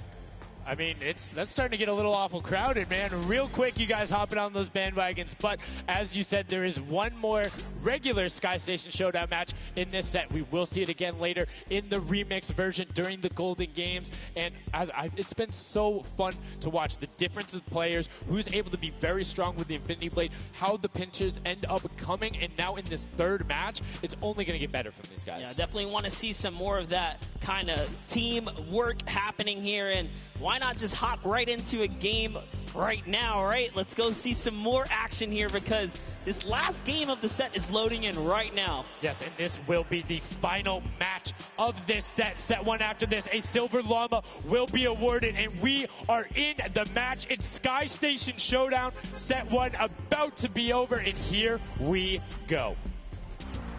All right, gotta love those players just kind of beelining out. And don't forget, you know exactly who your neighbors are. You know who is to your left and to your right, because you can see the banners and the designs on their spawns. And a nice look at our captains right there. And right away, you can see a number of teams finding ramp paths where they're able to use their first 5 materials. Next 5, Sword does a double jump. Boom. Right to the top. Chicken Champions excellently executed. Yeah, this is what matters right here, is stopping the funky fighters, because clearly they have been doing some good work together as a team so far. Tomoya is off to the races here, though, sent to run away. Can the Sunshine Soldiers come back? Can the Cuddle Crew make a big appearance for themselves? Because they can really shake it up here. It can go any which way depending on who has the most victories, really, in the best placement. Yeah, so currently you will see the fact that they're able to be pushed off right there. Llama Record Co. putting shots down towards the spawn. You don't want to peek, though, because the hunting rifles will be coming out, and the shot just misses Carnifex right there. And he trades back down. Ninja firing it off, but gets pushed out by Raven's Revenge right there. Yeah, Carnifex having a tough time kind of listening in there. Carnifex was sniped from the side. Now we have Taldak here jumping right in from the Little Whip Warriors. He's going toe-to-toe. Otaga's down and out. So, if I'm the Llama Record Company, and I know I've won a match, and then I did okay in the last one. They were in 4th, so they were there. They're close. Monkey Fighters have a win in the 2nd place. do you send somebody to just hard deny the Funky Fighters the entire time? You don't get the Silver Llama if you don't, right? If the Funky Fighters finish above you, they're going to be finished off. Do you think they can spare somebody to do that, though? Because it's better off to deny them than it is to push up the top. Yeah, but the problem is then, the Little Whip Warriors have been so consistent, you literally allowed them to snipe the competition because you over-focus. So I think the play here is play your game, and if anything, stay away from them. Let the rest of the server do that, gritty work for you and dominate the other side. Take that victory. There you go. I like to hear it, Monster. That's fantastic analysis. That's why we keep you around.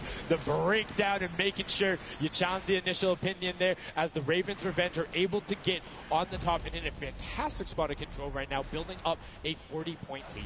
Yeah, even Gotaga's team is still in this. They've been doing relatively well so far.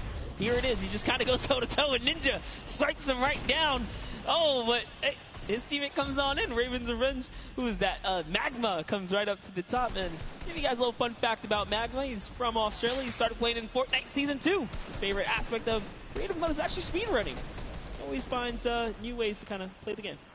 I mean, good on him, man. I get incredibly frustrated by that, but then watching these guys do the speed runs and how quickly they go through and how efficiently, it just reminds me why we're up here talking about it and watching them do this creative madness as Scissors cuts through the competition, goes straight up to delay and right back down Cuddle Crew, not quite able to get him. It goes up again, so right now just denying the Cuddle Crew the points, but we talked about how we want to see more from them right now, pushing into the top 3. Yes, the Cuddle Crew, come on, make a big appearance. Every game is worth so much. You, at the very least, want to be up in that top 4 contention so that you can take a little bit more home with you. Here it is, Ninja. Disengages, actually just takes down Magma. And hey, I like the strat here. He says, you know what, I got low health, let's just get back on this respawn wagon. Doesn't even give anyone the satisfaction of stealing the siphon. I was about to say, no siphon, no materials, quick reset, knows he can get out there, was basically in his spawn anyway. That is the type of competitive edge Ninja always looks to give himself. I love that. That was like 200 IQ low-key right there. It was very well played. But back to Gotaga and Hand of Blood here in the same shot. Hand of Blood he can't do much. He knows there's a team up there. Waits for his entire squad to go up the ramp and then hops right to the top. But now back to Gotaga, who's on this point by himself. He wants to kind of bait him into the close. Can he get the hit? And he does. Talnok goes right down, straight to the top. That was sick, using the jump right as the animation had started to make sure he clipped them from the bottom, dodges the Funky Fresh Fighter out. Gotaga now getting pinched from the side. 3 of the Funky Fresh Fighters up there doing everything they can, and the shots will come out. Trying to find it, and Dracius coming back up to try and get some defense there for Gotaga, instead just going to disengage. And it's actually prime movement right there as well. You just see him baiting and switching, going back and forth, trying to get in there, see if he can kind of sneak in and get some extra damage. And here it is, someone's in front of him. He only needs 2 swipes. He goes down, he gets the siphon. Oh, cannot convert another, which would have kept him in the game. His teammates are here, though. We're seeing a lot more points being assorted. It's a little more top-heavy this game, going towards the 10-minute mark right now, with Ravens Revenge and Llama Record Co. 100 points clear of the rest of the field. Unfortunately, though, the Funky Fighters have fell to the bottom of the totem pole. If they can't come up to the top, they actually are pushing themselves way out of the average, running for the win of this set. So they really need a massive comeback here. But Savenos is showing why he's here with 13 eliminations already, and bye-bye, falls down. Lucky for him, no fall damage. Yeah, it does reset, and that might be one of those moments where you opt for deny, and in fact, he does saying, hey, I'm at 5 HP anyway. I'll see you in a bit. I gotta respawn. Smart play for him. Sunshine Soldiers having a spot to themselves as well right now. Not quite sure who they pushed out here, but the impulse are flying overhead. And Gotaga, they're doing so good at holding the point here, and this is why they're in the #1 lead. But they don't have too much cushion to play with.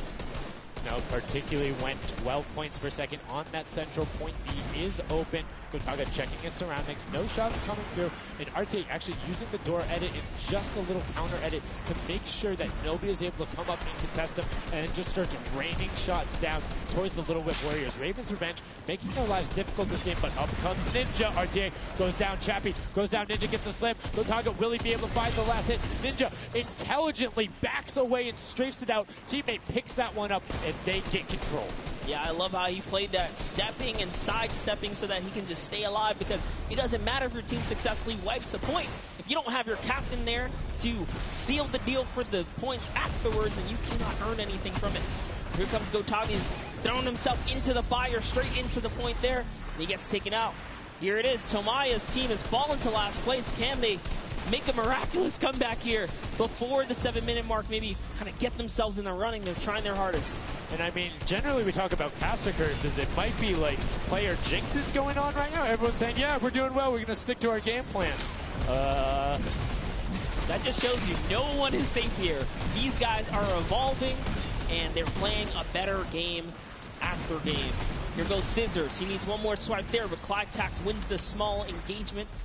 And Clytax has been fragging out. He's been playing so incredibly well, being aggressive, getting in players' faces, and doing it all with that rare attack. But he's been consistently highest up there in terms of the elim. You see Fortnite trying to get some pressure down, but good defensive building there from Kororo. Ryan Frantic comes out the side and cleans it up. But there is Hand of Blood coming directly down. Danya is also up there. We got a 3-way battle, but it's 4 chickens saying, this is our roost, get out. That's right, coming right up to own it all for themselves. Rubius doing so good right now. He's from Spain. He actually has a record on, was it YouTube for live streaming? 1.1 million viewers, imagine. Yes, one of the biggest content creators in Spain. Will they be able to push down towards the middle? As you can see, Little Whip and Llama Record Company already down there. We've seen this story before as the Funky Fresh Fighters go in, but you can barely even hear the shots over the impulse grenades going off as everyone's like, no, we've seen how this goes. The Funky Fighters need this. The Llama Record Company need this. So many of these guys, it's riding on this game right here. They have to get as many points as possible. But even with the 12-point one, we haven't seen a lead like this from Gotaga and crew. They are nearly 300 points clear of the next team. Nobody else is contesting there. The Cuddle Crew has now been able to catch up a little bit, but they both just established control in their top zones, and Cuddle Crew won't pass Raven's Revenge by just sticking with 3 points. They're in a fantastic spot to win this match. Yeah, they've actually been very consistent as well, right? They've been doing okay in that top 4, just doing a pretty good job at staying relevant after all of these rounds. So if Gotaga's team takes this, we actually don't know who can take this set right now. It's actually that close right here. Little Whip Warriors have kind of fallen down a bit here, but Funky Fighters clearly in last place is not good. And now, right now, you can see Tomoya coming in, doing everything he can to knock it down. Carnifex challenging as best he can, and Lachlan is just hanging out inside the cone. Lachlan's doing a great job here. He's just kind of hiding, loving the low profile kind of position and take here on the point. He was hidden, but hey, he has to come out now and defend himself. There's 3 chickens who surround him and take down that Cuddle Bear. Oh, man. They're supposed to be the tender defenders, but that was a whole bunch of aggression coming out from them there as they now immediately look and start to take shots. And the Ravens Revenge have now finally been unseated from their 3-point game. So a little bit of room to start for the catch-up, but it is utter chaos at point D as Tomoya gets taken down, and the Funky Fighters are still in 8th place. There's still 55,000 minimal on this game alone here. You want to win this one. Ravens Revenge, can they hold it? Or will Cuddle Crew find themselves a big piece of the pie here? Because we're in New York City, you know, you got to make pizza references. That's how we're doing it. Here comes Gotaga kind of hopping on overhead. And all right, he wants more points. He's hungry for it. It's unfortunate they're just clipping off the side as Magma goes down, sitting on 23 eliminations right now. And Kodaga doing his best to find where they want to go up, waiting for his team, but knowing that time is running short since that middle hill is still open and being constantly contested. But the Cuddle Crew are catching up with their steady 3-point game. But now Kodaga goes up right around the back, able to pick up the elim, and control is resting. This is scary because the Cuddle Crew is also getting points right now. So yes, they're getting a lead, but the Cuddle Crew is keeping up and keeping it very close. They're keeping it very close. This is what we were talking about. We wanted to see a strategy come out, something defensive where you can get your control. They have now walled them off on each side, thrown a cone on top of them, and they have firing angles towards the other 2 platforms and towards the spawns behind them. Nobody wants to go contest them, but right now, Gotaga, oh, we saw what happened when Scissors did that. Don't count your chickens before they hatch because they're catching up right now. You can see that 12 points ticking over, but they do still have a lead as players are trying their best to deny Ravens Revenge. Yes, you have to keep him safe. This is the protect the president strat at its finest. Cuddle Crew still gaining points. Llama Record still getting points. In comes the fire from all the other platforms. Cuddle Crew's putting on pressure. They don't want to give him the freebie here.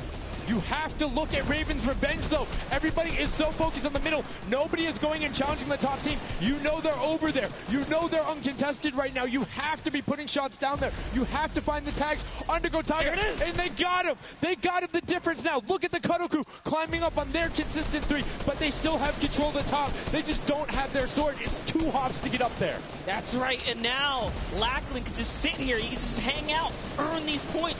This is what he needs to do, and he's almost there. He is almost there. The first place can be his. Right now, he can take this lead, Sundown. But they got control at the same time. It's literally ticking over a half second away from each other. Their shots are going. Cuddle Crew has the lead, though. Will the shot be able to go through? Yes! Cuddle Crew goes take it down. 999, 1,000. Gotaga and Raven's Revenge in the closest nail biter yet. Edge out the Cuddle Crew in 2 teams who we said we wanted to see more. They brought more. Are you kidding me? The Fish fans step up and shut it down. Just the fact they stepped on the point, they couldn't earn points, and they lost the lead. They were just a tick ahead. That could have been their game. I mean, it's just, let's check out the replay. You can see the counter in the top right, but the Fish fam going up and challenging on the other side. You can see them hopping up there.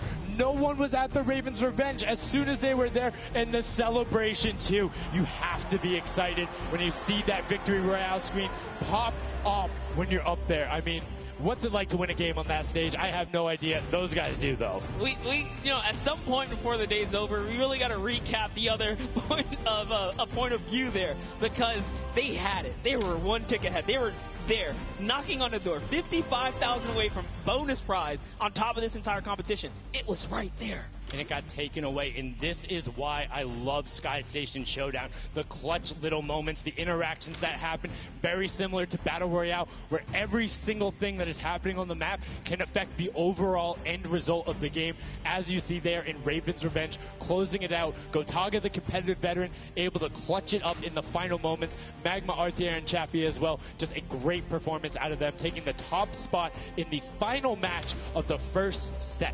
Now I get to say, I was right the whole time. I started off with, Raven's Revenge, kind of making me feel like, hey, these are my guys. Let's go with your gut, guys, all right? Raven's Revenge, that's who I said when I started this whole thing. I told you. He's not wrong. They were able to take it there, but we're going to throw it up top to an interview with Raven's Revenge with Zeke. Zeke, you there, buddy? I am here, Sundown. Thank you so much. Fun fact, Monster did in fact say Raven's Revenge would win. I've got your back, Monster. I am here. You guys got your revenge.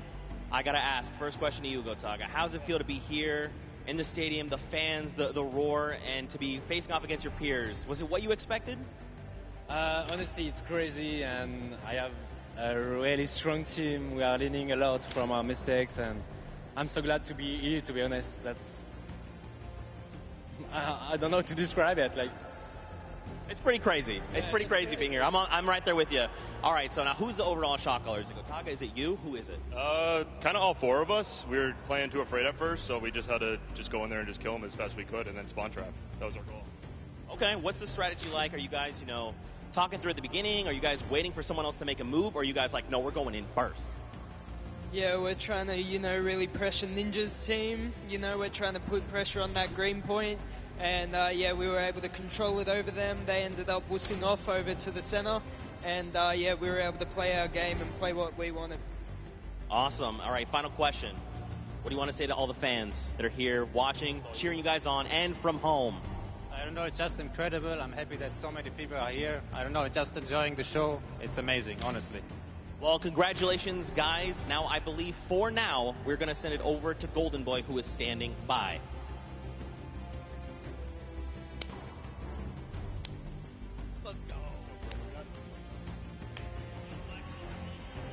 Going on there, and now what we're doing right now, hanging out as they walk back over, just brilliantly done there from RTA, Magma, Chappie, Gotaga. The teamwork from them was just on point. You talked about it, all 4 strong players from Gotaga, and they're happy with the final result, and that puts them immediately into contention because it's cumulative prize point to find out who will take that first silver llama and kind of get a leg up for the rest of the creative final. I actually want to touch on something that, was kind of interesting. He called Ninja's capture point the green point. These guys are like that focus here. He's like, okay, we know who's kind of farming which ones, and they're shutting players down, shutting down their competition so that they can take these sets. Well, that's the next step, right? As soon as you're immediately in there, and that's the big part for Sky Station that I enjoy, is you have the ability to see where the other opponents are in relation to you for score. So if you want to go and try and make somebody's life difficult, you might not be maximizing your points,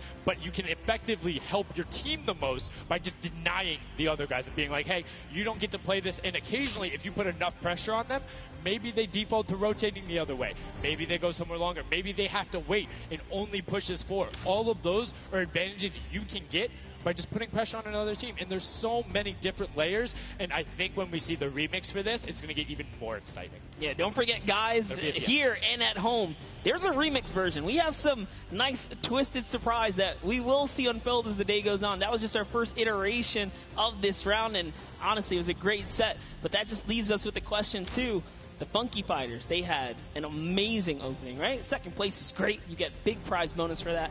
You win game 2, and then you kind of flop game 3. Depending on where they went, their average might have really been anchored down. Yeah, that ends up being really, really, really harmful. But luckily there, if you're in the 4th to 8th range, there's no additional, I don't want to say penalty, because they're all getting $10,000 for the match of itself. So there's just no additional gain after that fact. You're still able to stay par. So 4th would have been just as bad, but 8th, you're kind of looking like, oh, that'll really bring down the average. It's not the worst case scenario going on there. So they should still be at least in the running, but you can't be comfortable. No. Like, not at all. It's so incredible, and now we are going to go over the stage. We have the results, and your set 1 winner is the Funky Fighters. The last match was not enough. The singular win in the double goes over to them. They will have that first silver llama, and there he is throwing it up, and I mean, you got to be happy for him. They did it. I thought maybe it wasn't enough, but it was. Love this celebration right here.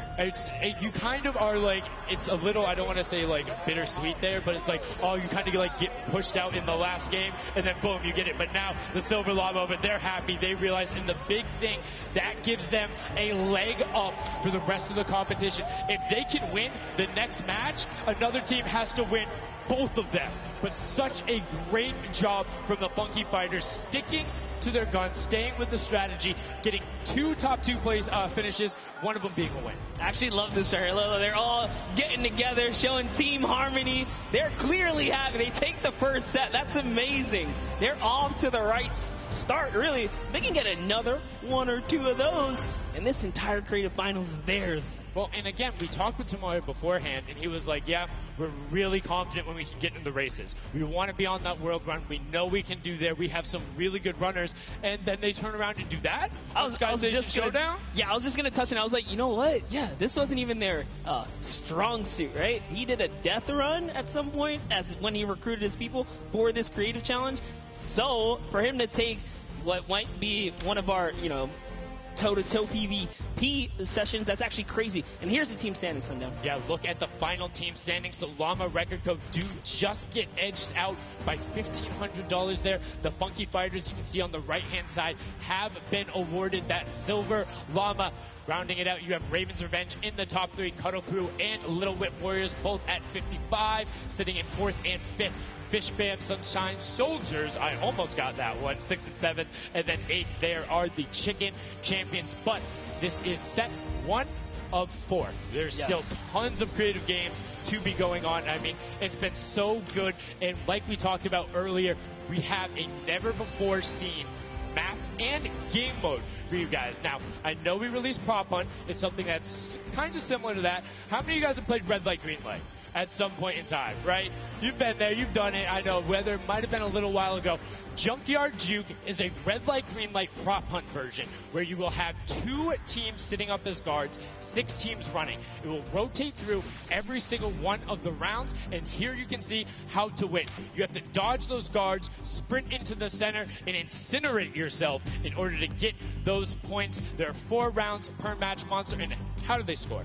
Yeah, but also, before we get there, you only get to be guard once, and while you're guard, you do not accumulate points. But yes, the points come in through the props themselves, so when you are on the prop side, you want to choose small, medium, or large objects and try and get it to the incinerator under the guard tower. So it's actually really difficult, and like you said, it's a hybrid. It's a red light, green light, / prop hunt style.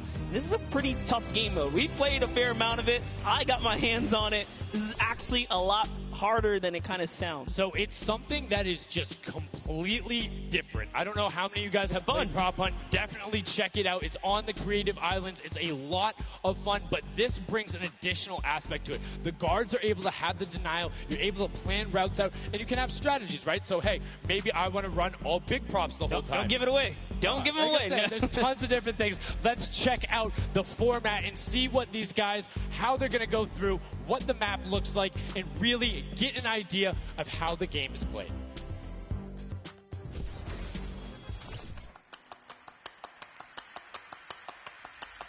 Get ready for more creative Fortnite with the latest competitive creative map, Junkyard Juke.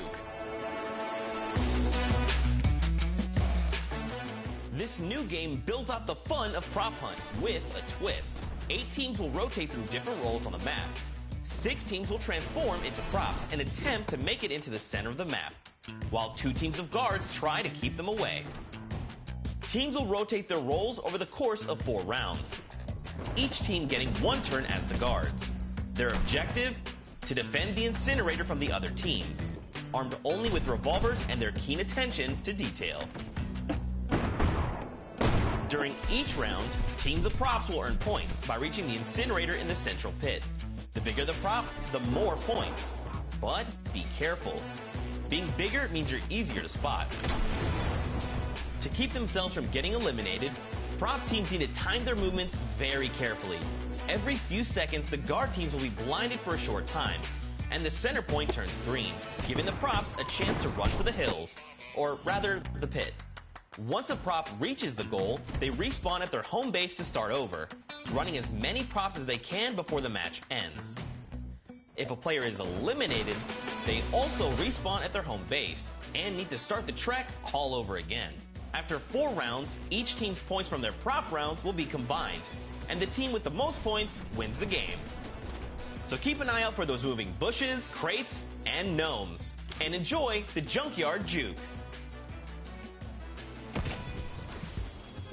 Thank you so much, Zeke, for that update. That's Junkyard Juke, something that has never before been seen. It looks kind of a little simple, but it's wacky, it's fun. There's a lot of small little minutia that go into it, things you can min-max on, and also there's just a level of ridiculousness that I enjoy so much. Just seeing somebody turn themselves into a literal dumpster and then try and weave their way past, it's a lot of fun. Let the memes come to life here as your favorite. Whoa, you talking about my gameplay again? God, that's so rude. Turn them into dumpsters, literally.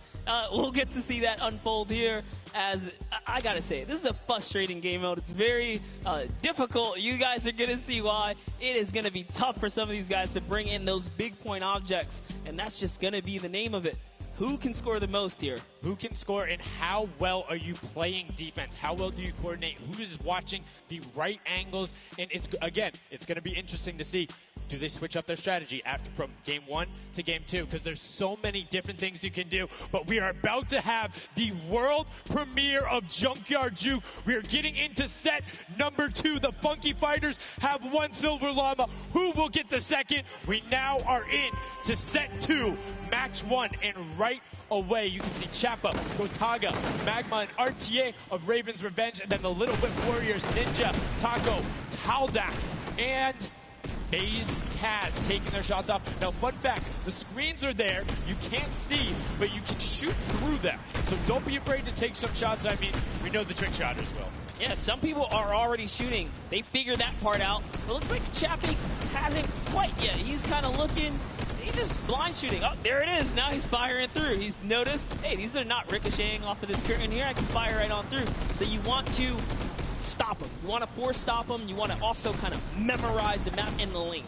And right away you can see as soon as those blinds go down, people go. But the first points are starting to come through as Lachlan is able to get in. And the Bloods team, the Llama Record Co. also able to get a 10-pointer and then a 5-pointer, following it directly behind. Oh no, it was another 10-pointer. So we already see some of the props having successful runs. Look at him go. There it is. You saw a big old truck kind of sneak on by, and these objects are slipping right underneath. But who knows how long that'll last. Here's Scissors. You got to park it. You got to stay still. Oh, can he blend in? And one other thing you can note there, the props will clip through other objects that are there. So if you see something that isn't sitting perfectly naturally like Scissors was, right there, clipped into it, boom, got him brilliantly done. Lachlan hits one of those bounce pads that are stuck in there. They will launch you up in the air. But great run coming out from X-Sandy and Tomoya, utilizing the air conditioners to bind their way to the end. Bensor and Alex JJ desperately trying to get it. Alex JJ with another 10-point prop, and Hand of Blood gets picked up just before. That would have been a huge swing, but right now, Sunshine Soldiers in first place with 35 points.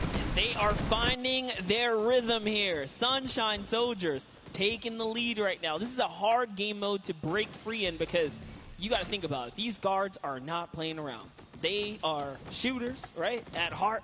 And at the end of the day, if something looks off, something looks odd, like this white vent right here, you're just going to get popped. So you got to be careful here. And there it is. Nice job of, kind of hitting the brakes here. And, oh, he hits one of those trapdoors. Let's talk about that, Sundown. So you can actually see it. There is the little tiny springs. They launch you upward. There's a couple that can be chained into each other. But if you are one of those bigger objects and you get sent up, you are just quite literally sometimes flying garbage. Yeah. But, it would be too easy if we didn't lay traps around, right? So, got to kind of spice it up for the people that are turned into props, too. So you can also, actually, the people who can turn into props, there's one pathway where you can chain two of them together. So if you can get there, you almost land directly in front of it. So as long as you time it correctly, you can use them slightly to your advantage, but most of the time they're a little bit more annoying. And boom, you can see that rusted truck going in. And now the Funky Fighters pulling out another lead, 60 points so far. And this is something important to note, guys. You have to get it into the incinerator, fully processed before the timer counts down, or else your point will not be processed. Which is a big thing on the min-maxing. What we mean by that is maximizing your efficiency. So if you were to get the most points possible, you run only 10 points the entire time. Not only because they're worth more, but they take less time to sort because they're the first one that goes through. The two-point props are able to run, I don't want to say relatively easier, but much easier compared to a dumpster and a card, particularly because you have cover. With that being said, take about an extra 3 to 4 seconds to sort, so it makes it that much less efficient, plus being only 20% of the point value. That's right. So Clytax there has chosen a big object. Achin and Zond over here, smaller objects. They're kind of blending right into all of the dumpster trash. Clearly harder to track down and kind of, I guess, how do I say this? Sort out, right? Yeah. Amongst all the clutter here. Exactly. You want things that don't stick out, or you want to find a path for an object that you can take all the time. So you notice how there's a section where there's like 4 or 5 rusted cars. Grab a rusted car and go park yourself with those, because yes, the guy knows, oh, there's a bunch of rusted cars there. Screen goes back up. Oh, there's still a bunch of rusted cars there. I'm good. Next thing you know, the prop walks his way up. You can also, as you're running, walk rotation. So if you hit your crouch button, whatever you had that bound to, whether you're playing on controller, iPad, PC, all of them end up completely stopping, so it will send you totally naturally, just like what you would see. And this is also those moments, right, when you're in the guard. Oh, someone spotted there, popped him. Tomoya, nice job seeing something out of the ordinary. But notice, he gets an elimination on the object. You don't earn points for that. So it's just your job to stop everyone from getting any kind of points. So don't break away with the lead. When you're in the guard tower, you can't allow other people to score, and you're not scoring. Which can end up being very interesting if the team in the lead, which generally happens because you have 3 chances to score, is shooting last round. Right? Because then it's all about how good are your pressure. And one other thing you can see, starting to fire through the screens, very well done for them, picking up an elim there. But right now, Kadoku already wresting the lead away. All 3 of them sitting there at 60, but they're 5-point processes, and it goes through as 2 more dumpsters throw themselves into the fray. And that's because the Funky Fighters cannot earn points here in the guard round. The Sunshine Soldiers using this opportunity once again to just break away even closer to taking lead. And the Chicken Chambers can't earn anything either. I love that from Clytax right away. away, hides himself behind the box, and you see his hands. He's like, please, please make sure it's not there. And then boom, gets the point, gets a nice little selfie going in. And you can see all of them getting sorted there. Another way, I'm all about the min-maxing. Point your camera towards the end. You go just a little bit faster. Sundown pulling out the strats here. The question is, can our competitors figure it out fast enough with their limited amount of games here? But 20 seconds on the clock. Can he get this in time? Remember, you got to grab the dumpster, drop the dumpster, and get it processed. That was perfect. That was so good by Stuart000 because he dodged the little springboard there. You saw him look at it and be like, oh, no, I'm good. And that was the last run. None of these props are going to be able to get sorted. Lachlan gets picked out at the end. You can see 3, 2, 1, but not going to be enough. You need to get all the way through and sorted on the point as the rest of the denial comes through, and we're going to rotate the guards up again. Yes, so we will have some new guards take their place. This is honestly Chicken Champion's opportunity to start scoring some points and hopefully close up the gap here. The Sunshine Soldiers are now at the bottom layer of the guard tower, and the Fish Fam are at the top. So it is time to kind of mix it up. My eyes are on the Funky Fighters right now. They are doing great. They're very close, and on top of that, they're the team with the Silver Llama. Yep. As we've talked about, they are so incredibly close, doing everything they can to push towards the top. And you can see they got a lot of elims, too, in the round where they were playing defense. So not a ton of scoring going past them, only 35 points off the pace. But what I'm shocked about right now is there is nobody running 2-point props at all. Zero. Tamoria's a genius. He was already spotted out for the statue. He kind of hit over to the side and said, you know what, I kind of got to wait here. I can't park this statue out in the open. He's going to be hunting for me, and that's exactly what he does. Kind of sits it over on the side there, and that's how he earns himself another point. So they're actually playing very, very smart here, and that's why they've been doing so good at these competitions. I think the guards need to be slightly more aggressive. There's unlimited ammunition. You can't run out. If you think something is suspicious, or if you just want to take a shot at it, shoot your shot. Yeah. What's the worst case that happens? You miss. There's no accuracy stats going on there. If something looks suspicious, don't let it through. You're the guards, and you want to deny as much as possible. And again, every match is for $55,000 for the winning team. You want that, and that will lead into the Llamas as well. You don't want to end up in that 4th to 8th spot. You want to push past your competitors as we see a whole mess of air conditioners going in there. The water heaters in. It was fantastic for Raven's Revenge, and Llama Record Co. are also climbing their way up the leaderboard, 110 points so far. Great job for the Llama Record Company. Alex, JJ, Carnifex, Venos, and Hand of Blood. This team is doing great right here as they seemingly inch their way to the top somehow, overtaking the Cuddle crew, which, by the way, Lachlan's team has been showing up here. It's good to see them, catch a little bit of domination here in this junkyard juke.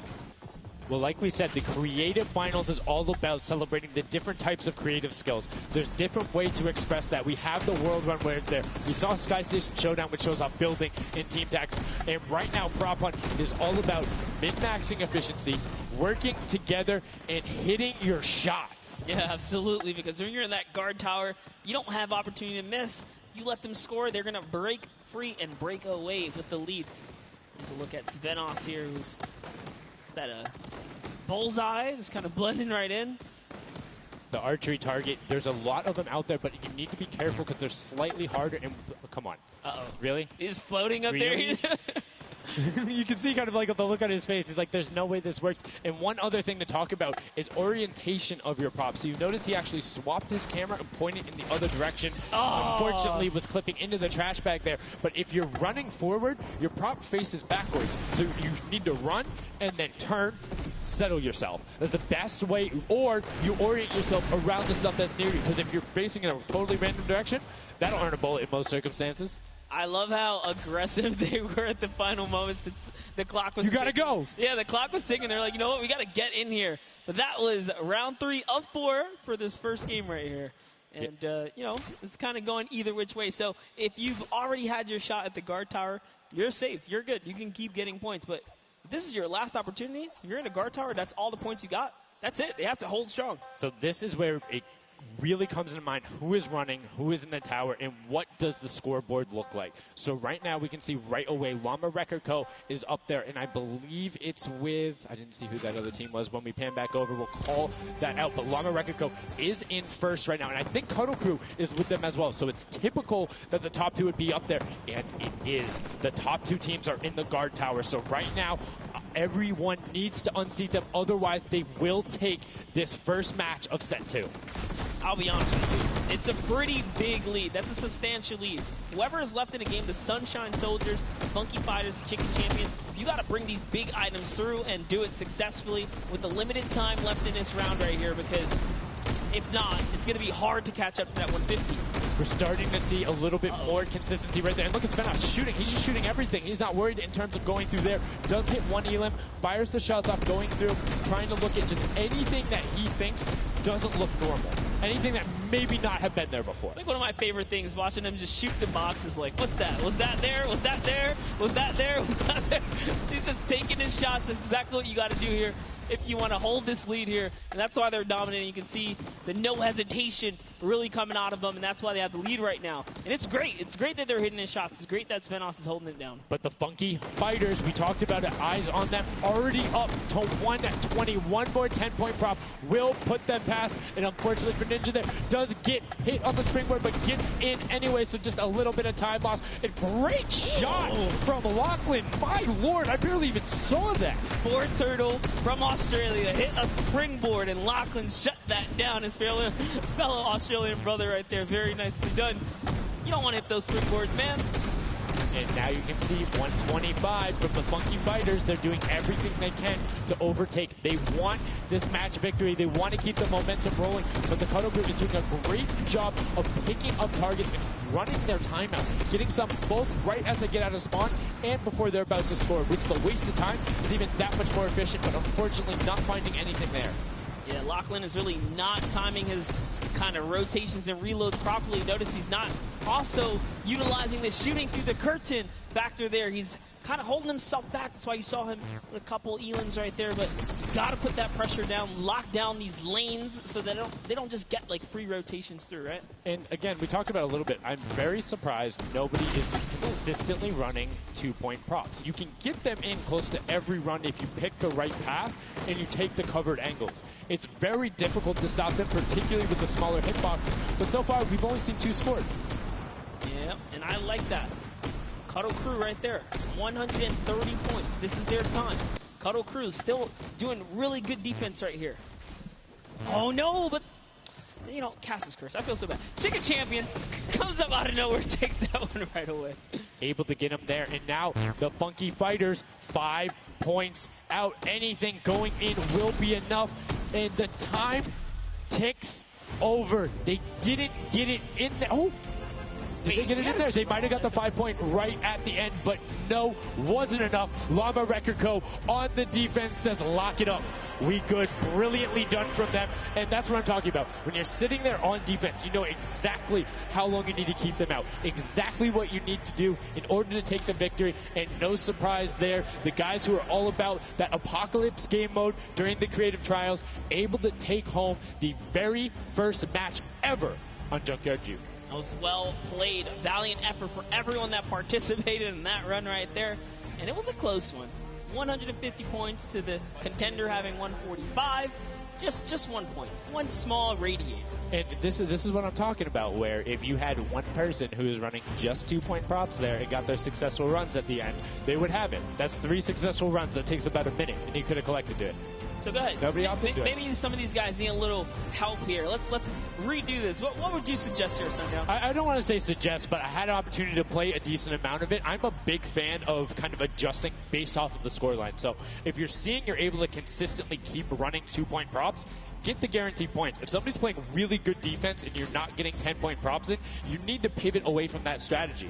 Because getting any points at all is better than none, and particularly if you waste a run on a dumpster where the entire time you're going and then you're stopping, and you're going and then you're stopping. Eventually, even if you get all the way to the end, sometimes it's not enough, right? And then you've wasted that 35, 45 seconds, 3 rotations to get just there, whereas you could have grabbed the burger, grabbed the bucket, and ran the entire time, weaved around, trying to like catch a good area, as we saw with the statue, able to hide around a corner. So would love to see in the next match a little bit more, I don't want to say like determination going into it, but be a little bit more deliberate.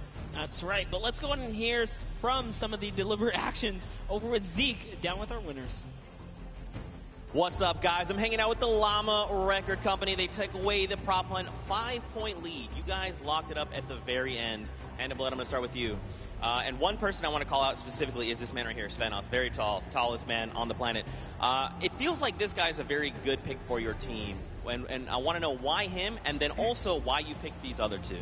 Yeah, I mean, I picked all those guys because this game mode is all about skill. There are no random things in it. You need good aim, you need decision making for sure. And Svenos, I mean, he's like a Spandau. He really likes Spandau. That's kind of the best city in the world. And that's why I picked him first, for example. Okay, now Svenos, I'm going to put you on blast for a second because we've known each other quite a while. I'd like to believe that your creativity is what allowed you to win. Let's think back to the time where you wore an entire green outfit and you danced and had a galaxy over yourself. Do you feel like that galaxy and that kind of creativity helped you get this dub? I don't know what you're talking about, mate. I think people at home that watched, you guys probably know exactly what I'm talking about. Let's go over this way now. What did you think about that game mode? Was it what you expected? Was it different? Did it catch off guard? Were you ready to just jump into it? It's enjoyable. Once you get the hang of it, it gets a lot easier. You just got to work out who's good at aiming, which team's on the tower, and after that, you're good. All right, final question. Do you think you have what it takes? Are you gonna? Is the Llama Record Company going to be the team? You think someone else is standing in your way, or is it all you guys? I think it's going to be all us, yes. There you go. Man, a few words, that's all they need. Gentlemen, thank you so much. Best of luck going forward. Back to you guys on the desk. Thank you so much, Zeke. Another brilliant performance there coming out of the Llama Record Company. We talked about their versatility. We talked about how quickly they pick up competitive matches. But this is what happened in the first set, right? They were there. They were confident. They're like, yeah, once you get it, it's easy.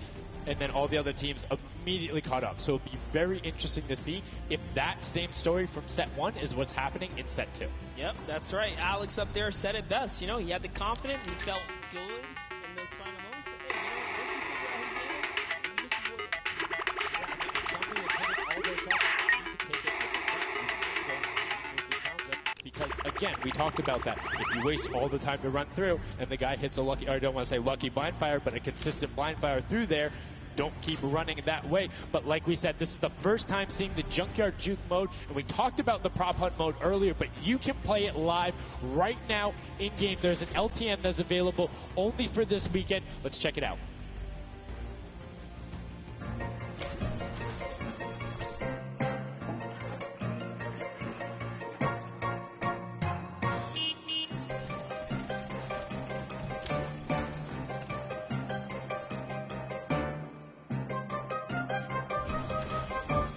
Like we said, you can check that out live in client. It's an LTM that is available only for this weekend. And Monster, have you had a chance to play Prop Hunt? Well, all week long now, I finally really got to experience the Prop Hunt. And before this, I kind of heard you guys talk about it. I was like, is that something I want to try out? But no, it honestly was very fun. There's so many just fun moments, but the ability to then push it to a competitive level, these guys are doing great. But we're now going to get into match 2 of set 2. The second time you will have seen Junkyard Juke, and let's see who is able to push on. The match is about to start. Here we go. The creative finals at the Fortnite World Cup. Set 2, match 2 of Junkyard Juke. That's right. So, in the tower, we have Ninja's team, the Little, Whip, Warriors, Taco, Gaz, Taldoc. We're jumping straight into their POV. So notice Ninja firing right through those blinds. He saw something moving back there. He's trying to pinpoint. What was it? He does, of course, track him down. Sport Turtle. Ooh, just a little pixel. You stand out, you're going to get popped here. He needs to make sure he's still watching his left-hand side, though, because there is a whole run on that corner right now where people would be able to come out. And now all of a sudden you see Alex JJ, Tyler, Ryan Franta, MSYB all heading that direction. Nobody is checking that corner. He's checking it every now and then, but he's primarily aiming on the right. And right as I say that now, looks back on over as the rush comes through. But MSYB and Rubius are able to get in. Brilliantly done from them, getting the first points on the board as the Funky Fighters again are able to pull out to a decent lead. What do you think? Would you rather be up in the guard tower first and kind of get that out the way? Or would you prefer to kind of jump in as a prop and get your points first? So for me, it depends if I can get a lead. If I have a lead, obviously I want to be a guard tower at the end because I'm very confident in my ability to just spam shots in the right direction because I know like I can find the sight line and all that. With that being said, if you can get in the guard tower early and you do incredibly well, it gives you the bonus. You know how many points you need to get. You know how consistent and fast you can run. And right now we're seeing a lot more 5-point props than last round. People consistently trying to get those in, recognizing, hey, they're a little bit quicker. People are finding their angles now. But as I say that Achin with the Sunshine Soldiers gets in that truck, 10 points going over to them, and 15 actually as a 5-pointer got sorted right at the same time. That was perfect. Yeah, and the Sunshine Soldiers had a great last run. Achin and his crew really pulled it together. They were at the top for a while there, but in those final moments, we saw the Chicken Champions take away and kind of break away. And now look, no surprise, Chicken Champs, they're feeling it. They found their rhythm towards the end of the last one. If they carry that over, this is going to be a close one. Yeah, and you can see Carnifex hits the jump pad twice over there, doing everything he can to not get hit, and he does get the teddy bear in. Oh. 10 points going through, and Clytex gets picked right at the edge. Right through the current. Taco is like, you know what? I'm going to check the close area. Look at how Chappie's doing it as well. He's actually eliminated 9 props so far, so he is really firing away here, trying to see if anyone's trying to make a mad dash while the curtains are up, and Sammy gets caught right there. Good shot right away. 20 seconds left, so players need to start running if they're going. Good shots coming out from Trappy to get it there and get the reload off. Saw the truck over on the side, is able to pick that one up, and now is looking for the smaller props towards the side. Knew there was movement, just wants to fire it up. Only 10 seconds left. They should be able to get the defense, but there goes a bucket. Look at it. Oh, the cactus. those are hard to hit. There it goes, able to pick it up just at the last second. Good attempt from Kutu, and you can see the points already coming across. Players so far sticking to their game plan, 5 and 10 point props all the way. That is the way to go. Inch your way up and over to that victory there. But that was just the first round of 4 here. Round 2 is going to begin. What's going to happen now is, again, the guard tower is going to mix up. We're going to see new players in the guard tower, and then the other players that were previously in the guard tower back on the prop hunt floor. Yes, you get 1 round in the guard tower, 3 rounds of running as the props, and you can see right away now you have the Funky Fighters up top, and the shots go out as soon as the blinds go down, not letting anything happen as the props march their way out of spawn. This is fun right here. I love watching these trucks waddle about, really trying to find their way, and they see the light go to change, plant themselves down, and they're back out to the field here. Yep, and desperately trying to avoid, there's no way. You're stacked on top of each other. Come on, you got to shoot 1 of the 2. Shots are going towards it, but right now Zan trying to get that cuddly cute teddy bear into the incinerator. Not a sentence I ever thought I would say there, as the Archer is now doing everything he can. Hits the bounce target twice and is able to convert as Magma gets another good run and sneaks in under the shots of Dracius. That's right. And this is just getting closer and closer as we have a 3-way tie now. The Fish Fam, Llama Record Company, the Cuddle Crew, all at the top here, and it's still a very close game so far. Dan Yan right here from the Sunshine Soldiers, peeking around, using that camera angle, trying to see when it's time, wants to waste no time here. Bat, it goes down and off to the races she goes. But will it change? Yep. Actually, stops early too. Says, you know what, I'm going to play it safe. I'm going to stop before the curtain comes up. And she has to be having a blast right now. She says one of her favorite things about creative mode is kind of the wacky and Waynian situations you get into, particularly like prop hunt. So this must be a game mode that she's doing incredibly well and enjoying herself in. As you can see there, her team is able to get a couple of props in there. And Gotaga and Clytex try to make the final little sprint. Hand of Blood gets another 10 points over, as does Taco with a 5-point statue there. Scissors is hanging around on the side there. Will go through. No, I did not mean to call you trash. You just are a dumpster now, quite literally. Quite literally, but the rage. I read the lips. He said, I was so mad. He got taken out right there. And I like this. Let's see how he decides. He's going for those 10 points, though. Notice he went straight to the right for the big objects. That's the risk. That's what it is about. That's what happens. You need to be careful not only of the fact you're bigger, easier to see while you're moving, but you need to find a blank space in order to set down. Can't be clipping into anything else with 45 seconds remaining in round 2. And you can see Svetos a minute before the guard looked at him. He's like, I don't. Nah, I'm out. Right there. And right now, relatively top heavy. 70-70, and as I said, Fishfam does get their 80th point, but Lachlan hanging out on top of the Rebel, 28 seconds left, does find an angle that you know, no he one's actually really didn't watching. park either. He just jumped on top of it.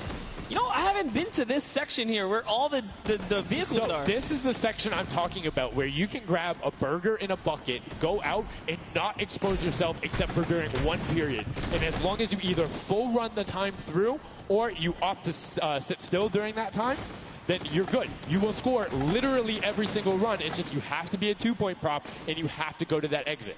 Oh, Dan Yen right there, unfortunately, couldn't push through in those final moments there.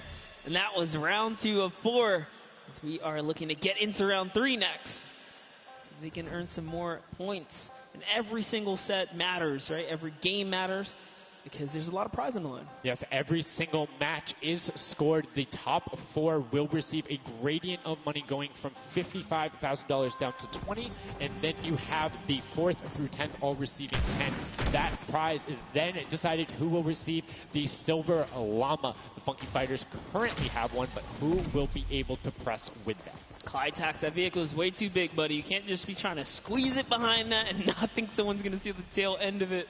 Here we have Bensor and Drakias close by one another. Bensor gets popped through the blinds there. And wait, so he's going to take a couple shots. He said, does this truck belong here? He did miss, though. Lucky for him. The bad aim and that moment right there is going to allow him to sneak that big 10-point. No! He gets taken out. Right there. That's no points for him. 10 is huge in this mode, too. It's very difficult to get a vehicle all the way through. I mean, it's swingy, right? If you think about it, the last round was one with 150 points, right? So if you get a singular 10-point profit, that's not an insignificant percentage there. Like, that's going to be able to help your team, but you also need to set your feet there, as Kororo did, and didn't hit the crouch button. It was like, I see you wiggling a little bit there. Yoink. There's Ninja, Ryan, Fronta, Chappie, and many others still in the running here. Just kind of peeking around. You see Tyler shooting straight through the curtain. It almost looks like he's beelining his shots down the aisle there, trying to see if he can get anyone trying to exit out. Zan sees one pop up in the air, and I think he might have clipped that person out. Nobody is watching that side. Oh. Fishfam needs to communicate better right now. Nobody was covering that other side. We saw 2 teams able to get a decent run out. But right now, Llama Record Company still holding the lead, sitting at 100 points. But don't forget, Fishfam are up on top right now. Are the guards, which means they're not scoring points. He's so fast. Ryan Fronta is so fast here with this prop. Even moving it, he doesn't care. He's going all the way for it. But he's got to watch for traps. See the fear? He's like, you know what? I'm not even going to risk it. I'm going to wait here and get the secure point. So one important thing to notice, too, is Ryan is taking paths consistently that take him to the corner of the guard tower, because the corner provides you with a little bit of natural cover, and it breaks that sight line up. If you're only staring out in one direction, it's super easy to be like, no, that car was not there. I know it wasn't. If you're flipping back and forth across that corner piece, it just breaks up your field of view a little bit more, and it's that much harder to try and figure out what's actually going to hit. That's right, and oh boy, is MSYB going to be able to sneak this huge truck in? Oh, he actually hit something there. He's going to sneak it right underneath. Lucky for him, the shot did not come back in time. But just that big archery target was almost enough to kind of block him right there. Venos gets another large object in as well. That's another 10-pointer for the Llama Record. It was fully processed here, so now he's at 130. Can the Cuddle Crew hold the lead here, though? Can they secure it? All the Llama Record Company needs to not score right now, and they'll continue to kind of stay in the lead. And you can see Scissors is hitting a ton of shots. They're trying to get the retribution as the guard, and now we're heading into our final round of match number 2. So we'll see who the guards are, see what the stakes are, and who will be able to take that number 1 spot. Again, first place, $55,000, and that much closer to Silver Llama number 2. And again, we have the Cuddle Crew and Llama Record Co. up on defense. Let's check out that scoreboard. And Cuddle Crew, Llama Record Co., first and second. Who will be able to overtake them? And they are so close to 5 points separating. It's a battle for first and second now. Yes, Lackland and the rest of his team are trying their hardest. They have to stop people from scoring. The Chicken Champions get up. They can just easily snag this away, but for now they know the Llama Record Company cannot. They can't take them over. Ooh, I thought he was going to shoot that car. He knew it wasn't there. Nice. Finds the box right around the corner and then gets another one right after. Blind fire through the shade as Rubius is looking to post up there. Spanish YouTuber trying to find a way in, trying to lead his team, and they've overtaken the Llama Record Co. with plenty of time and are tied with the Cuddle team. Any singular point now will put the Chicken Champions as our match 2 winner. They need one prop. That's right, they're so close here. Magma trying to hop on over. Who's it going to be for the Chicken Champions? Who's going to be? Do you think they get a 2-point prop? They have the scoreboard in front of them. They know they need only that. Do you think they run one in, or do you think they stay with what they're doing right now? Honestly, I think they're just going to stay with what they're doing. It's working. Why break the formula here? They have over a minute to do so. And just like that, they are going to that will be it. Yes, brilliantly done. They're overtaking them. And now the question is, can the Little Whip Warriors get enough in to catch them? It's a 25-point spread, but you can get that. You have 4 runners. You can get that in a single run if you're well coordinated enough. Will they be able to catch up, or can the Chicken Champions edge it out and be our match 2 victors?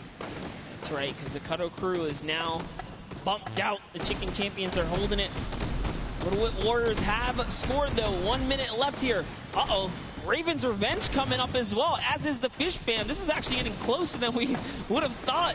They're close to pushing out the Cuddle crew and the Llamas. Yep, and Little Whip Ninja also getting the 5 points there. Will be able to overtake. Don't forget, you don't want to end up 4th to 8th. It's all about at least breaking into top 4 to get a little bit of the differentiation there in the prizing. But the Chicken Champions are pulling ahead. They're keeping that 25-point difference so far between the Little Whip Warriors. Little Whip needs to find a coordinated run with 10-point props in these last 30 seconds, or they're not going to get it. Meanwhile, Bensor running that statue in, trying to lock up everything he can for the lead, and he's being extremely patient with it. Taking a corner run, finding everything he needs to do. Little Whip does get a 5 and a 10, and they're still now only 20 points behind, but Bensor is going to be able to lock that one up from there. 5 points, 25, 15 seconds left. The Chicken Champions are sitting pretty.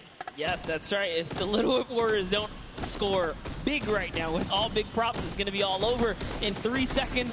And it's not going to be enough here because the Chicken Champions, they actually pushed the lead even further. Did you see what happened at the last second? They did score. No. Raven's Revenge grabbed the 2-point prop, hard ran all the way through, got it in, right? And then that pushed them from 4th into 3rd. When we talk about every little interaction mattering, that was it. But the Chicken Champions, one might be able to say that was excellent. They were able to tender defend that title for the match 2 victory and putting them in a good spot to contend for the set 2 Llama.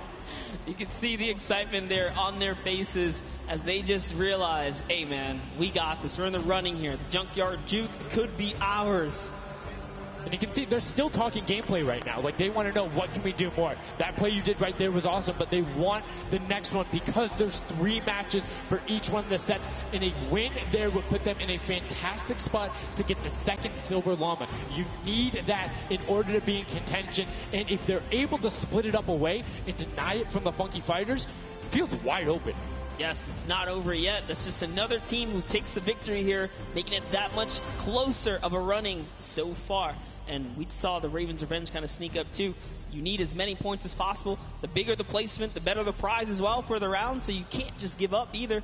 You got to push it all the way to the final moment. And hey, hats off to whoever's call that was on Ravens Revenge. That was a brilliant decision, showing exactly why you were able to qualify for the Fortnite World Cup Creative Finals, why you're playing on that stage. Those are the big plays, but again, brilliantly done from the Chicken Champions. Consistent runs, stuck to their statues, stuck to their routes, and took the corners. And now we're actually going to have a chance to talk to our Chicken Champions, the match 2 champions. Zeke has them up there on the top floor. Zeke, what do you got for us? What's going on, guys? I'm hanging out with the Chicken Champions, guys. That game was insane. Feathers were flying, and you guys clutched it up. Did you figure out the strategy? Because you guys were well and ahead of everybody else. Yeah, we practiced yesterday, and everything is thanks to this guy. This guy always goes for the 10 points, always, and he always gets it. So Thanks to you, man. All right, then I'm coming to you, Mr. Carey. What was the strategy? How did you get the 10 points in there? Was it the same every time? Did you switch things up? Yeah, go for the 10 points each time and do the same strategy, and it seems to work. So in this intense game of red light, green light, were you like stopping early, or were you just like going as far as you could go and then waiting for someone to spot you and stopping, or what was your plan? I'm taking it very patiently. Yeah. All right, now over to you guys. What do you guys think of this game mode? Has it been everything you thought it's been?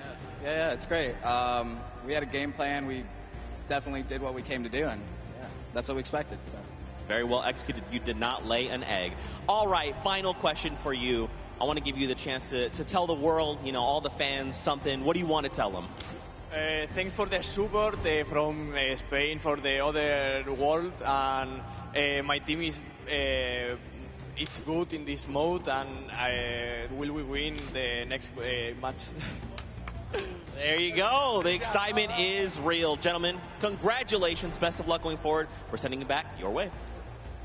Brilliantly done there from the Chicken Champions. Thank you so much, Zeke. They're excited to be there. They stuck to the gameplay. And shout out to Bensor. The one thing he was looking forward to on this trip, he wanted to play in front of a big crowd. He got that moment, running through, securing that for the Chicken Champions. And immediate El Rubius turned to him and was like, it's all him, man. He put the team on his back or put the team in his dumpster. I don't know. That normally that wouldn't be a good thing, but in this circumstance, hey, it worked out for him. Yeah, another prop to Kyoto as well. The only or one of two controller players here, in the creative finals. So very nice of him to kind of represent for those guys as well.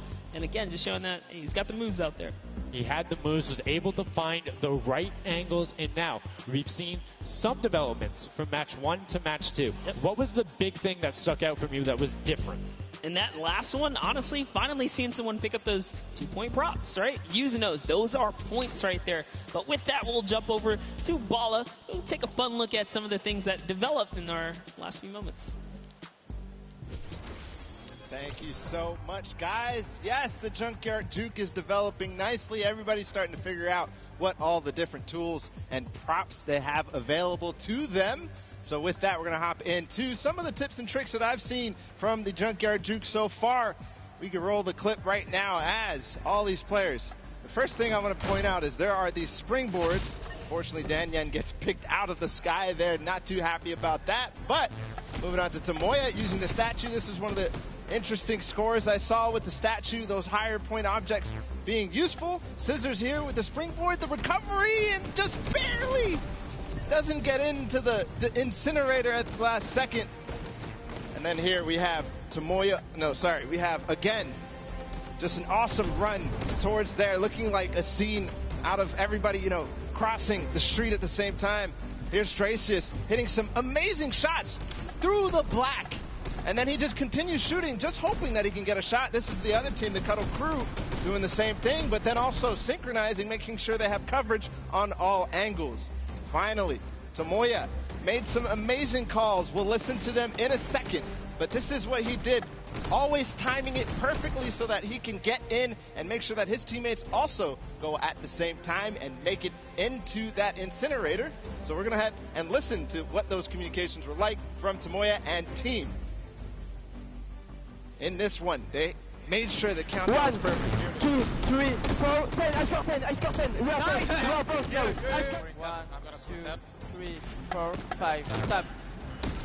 Oh, they kill me. If they don't kill me, I score 10.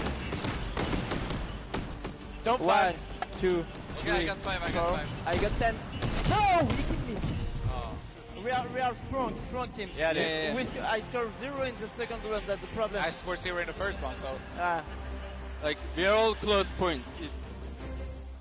There you go. The Funky Fighters, they won the first Silver Llama. We're going to see if they can win the next one. We've got one more match here on Junkyard Juke to go, and we'll see who will come out on top with the Silver Llama from this. Guys, back to you. Thank you so much, Bala, for that great breakdown. Listening to the comms, that's one thing I hadn't considered. I always just kind of like, yeah, it's going to come up now. But these guys all on comms talking, have one guy counted out. That guy's just like a metronome, make sure he has it on the dot every single time.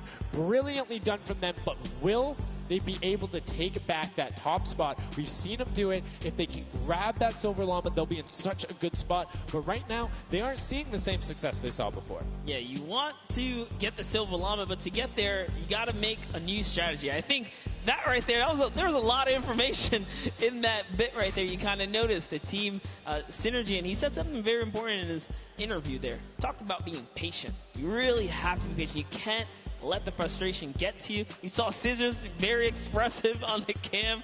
Just, it's hard to get the point through, and that's what I talked about before this whole thing started. I said, trust me, this is a lot harder than you guys think. You might just, oh yeah, I'll turn it into something and run it through. Nah, man, you're going to get shut down.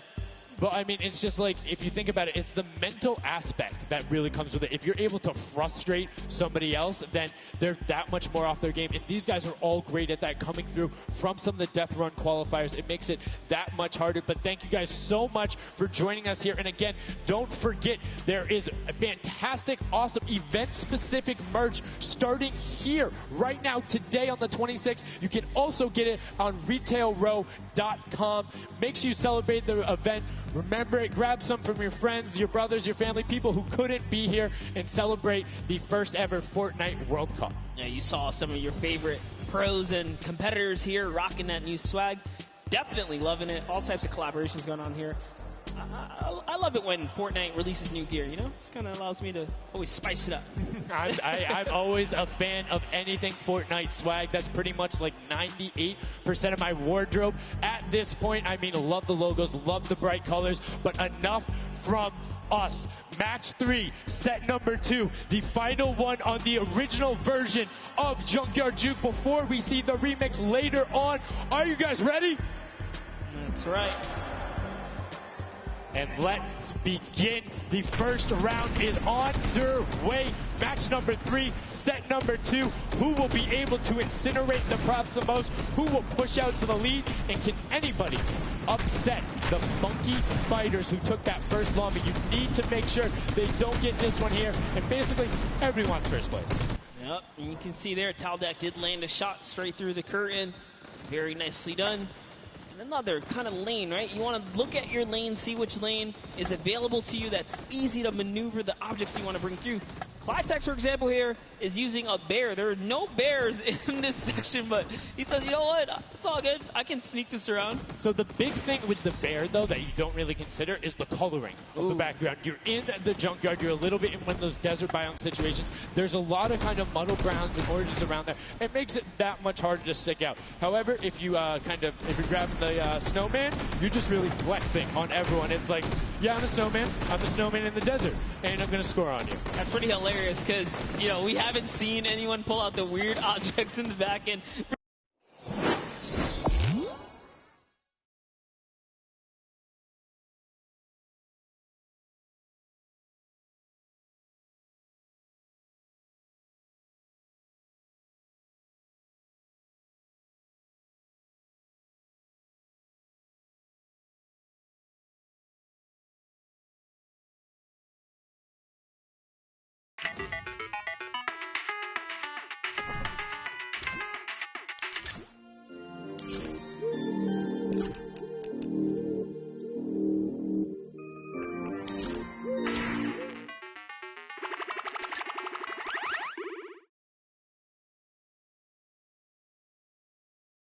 Good. They're shutting down all of their lanes. These guys are not here to play. Remember, as you're a guard, you don't accumulate any points, so it's good. They're knocking this out the way, and they're doing a great job defending. Keeping them out, making sure you find the right lane angles, and also sometimes just putting shots out in the right spot. You just need to be able to consistently deny as much as possible. And Taldog, that was sick! I was like, are you behind that? Yes, what's that? Didn't see that there before, didn't see that either. Taldog doing a good job so far, spotting things through the curtain. Let's see if he can find another here with a random shot. Oh, something landed. That's why you don't want to hit those spring traps there. They make it so difficult when you're a larger object coming back down because it's just so much motion on the screen. When everything else is still, if you see that thing falling through, like, it's an easy shot. And particularly for all of these players up there. I mean, Gotaga and Crew, everyone on Raven's Revenge, him, Magma, RTA, and Chappie, all have been able to hit their shots. And then, I mean, Little Whip Warriors is a team of hit your shots. That's right. And there it is. last opportunities to make a point have just concluded, and that was the first round. There are 4 of these, so we're going to switch up the guards now. Little Whip Warriors get a chance at, trying to earn some points, and as do the others. The next round will begin. That dragon's so cool. That's so cool. Look at that. Almost looks real. Yo, shout out to the observers. That shot right there, that's really cool. Big fan of it going out. And as you can see now, round 2 is underway. This is the final match on Junkyard Juke of set 2. And right off the bat, 2 archery targets and a water heater marching on out. Yep, that archery target is worth 10 points, though. So if you can bring that all the way through, it's one of the, I guess, smaller, large point objects. Magma doesn't even care. He's impatient. He saw the blinds open up. He just kept going. Zvenoff did pump the brakes, though, even right here. And notice, stops very early. He's just trying to blend in and get as many points as possible right here. Ooh. Did get picked up. It might have been the book there. That's the one thing that you need to note that makes it very difficult about the bullseye or the archery target is the fact that because it has those placed legs, you have to be deliberate about where you're setting down. Otherwise, you're like, boom, right there. That book would be a giveaway if somebody decided to look down and double check that box. But there's 6 other boxes around, so relatively safe. Good path chosen there from Tyler, and opts to stop and being, a little bit of patient, and might have cost him there. I think he would have had it if he just go full send, and I think he thinks so too. It makes me laugh to see him scratch his head. His jaw drops like, oh, being so close and not making it through is so unfortunate. Taudak is going to find a little bit of success there as the Suezo, and you saw Alex J for a bit is very close to scoring as well. Here's Zan from the Fish Fam representing, hugging really close to that cactus. So long as he's not pushing through it, he is going to be able to sneak on out. He kind of hiccups there. He's going to go all the way. He doesn't care if the curtain comes down. He sneaks right underneath Tamoya and his team up top. Funky Fighters are at 35 points now in the guard tower. They can't earn anymore.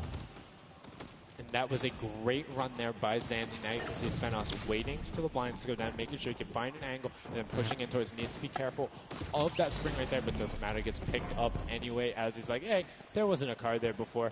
Alex JJ now looking to find a run. You can see Fish Fam and Llama Record Code currently hanging out at the top, but again, haven't had the chance to be up there, so can be expected. Alex JJ now 2 targets, both running out. Good stops at the same time, but particularly if you have 2 people taking the same path as the same item, it kind of has a little bit more of a benefit because you're like, yeah, those were both there behind. There's no way those are both props. That's what I was going to say. I was like, you know what? Honestly, if you see a bunch of the same things, they blend in a little more. It's when something's an oddball that you really start to shoot. So maybe it is a good idea to time it, right? But there's split spawns, so you don't always consistently. There's different spawn points around the map that have the different exits as you go out, so you can coordinate with a teammate. Or what you can also do is sort of bait somebody else to do it, right? So you see somebody who's running an archery target, and you're like, okay, I'm just going to grab that too, and then you follow their path. And if they get picked up, oh, well, you look slightly more natural, particularly if you're that much more patient. And you can see Svenos is actually doing that right now with Carnifex, both of them going into the box. Svenos does hit the spring, is hanging out behind the car, and will get the score. That was a great run. Yeah, he actually recognized Horazi was not looking down in the right direction, so he took advantage of that. Funky Fighter let his guard down for just a second there. He did manage to sneak on through, so that was the big point there in the final seconds as this round is now coming to a close there. Next round is going to begin. We're going to switch up the guards. Take another look. And no dancing, just props and shots going out from the guards. Round 3 kicking off in the final match of set 2 at the Creative Finals. Who will be able to take that second silver llama? And right now, you see Bensor is going in for the 10-point prop right away. Kutu does get the Mimic, but then opts to go for a different route as players are starting to feel a little bit of the pressure here. You can tell they need to score points. It's the first time we're starting to see some gnomes out there and another teddy bear on the run. That's right. Kantaka representing here. He's putting himself straight behind every object that he can. I love that they're using the smaller objects. It's so much easier to score with those. When you bring those big ones out, it really is hard. He actually put himself inside the truck. You see that? He's following Kuta so close here. Just got to use him as bait, really. As you get behind him, he's safe. Yep, because they don't think they're going to fire twice in there. That's the benefit of it. But right away, you see Kaz, Taco, Chappie. Great little run there from the Little Whip Warriors. That's going to push them back into contention. There's 65 points currently, but a dumpster going in from Hand to Blood. There's another 10 points for Llama Record Co., pushing them up to 90. And they were the winners of that first match. So if they can hold on, they know they'll be the guards in the final round. They need to build up as much of a lead as possible here. Carraro actually has 15 eliminations, so he had a super successful guard round. But the Chicken Champions need to get picked up here. They need these points.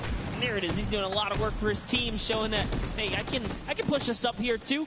Just going to go ahead and take that 5-pointer, throw him right over the Fish Fam now.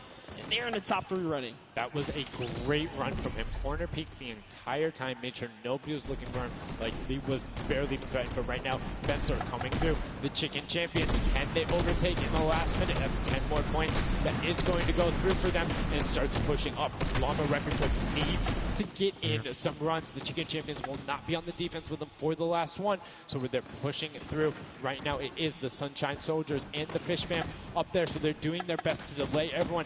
Sandy gets picked off by Tyler, and now Carnifex is chilling in the back on that rusted out car. Hand of Blood just barely avoids the shot. Oh, saw the hitbox going through there. The Tracers finding a way through the window, but not enough as Tracius gets in. 2 more 10-point props also going over, and we're seeing, I think, a little bit closer of a score here, minus the fact that the Chicken Champions haven't shot yet. Yeah, this is pretty rough. Neither have the Llama Company. The Llamas have not shot, went into the guard tower at all. You can tell because when we go to their POVs, they don't have any elims, so they have not taken a run yet. Yes, excuse me, I misspoke there, meaning the Chicken Champions had already shot. Oh, the fact that they're already up so to they're doing great. Llama needs to press on it. The only team who really has a definitive lead right now is the Chicken Champions. Effectively, they're up 30 points on the rest of the field because Cuddle Team and Llama Record Code both have to shoot next round. Oh boy, so if they can't secure a big lead here in the last couple of seconds, if something can't get processed, oh, the poor Burger at the very end. Burger did not get processed. We like it, never frozen there. Brilliantly done. Doesn't find it. Great work from coming out, and Carnifex doing a great job. Round 4 will begin. It's going to be the last match, and we're going to see what the line is going to be. Who is up in the tower? Who will be able to defend? And can they hold them off? Again, it's Llama Record Co. and the Cuddle Crew up there. Go Tigers. It's already up there. And you can see the Chicken Champions were able to connect, so it's all about can a Little Whip and them catch up. They need a fantastic run, and they have to do everything to deny them. And you can see right away already tunneling in on those 10-point props. Yeah, the Cuddle Crew cannot earn points. The Chicken Champions already have the lead. They just kind of continue to press on here.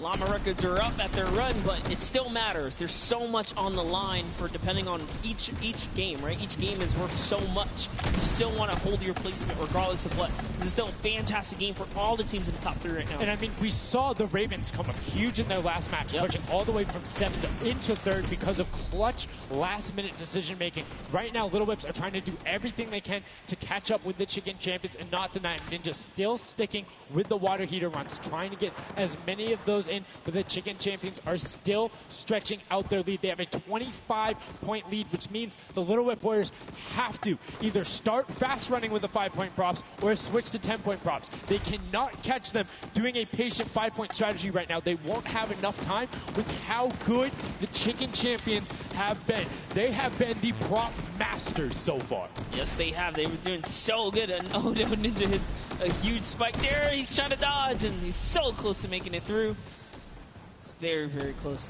Here comes a 10-pointer from Taldoc. Sneaks it right in. That's great for the Little Whip Warriors. That's actually going to throw them over the Llama Record Company right there. Cuddle Crew actually is somehow up. Look, the Little Whip Warriors actually went to 2nd place now. They're so close to overthrowing the Chicken Champions as well.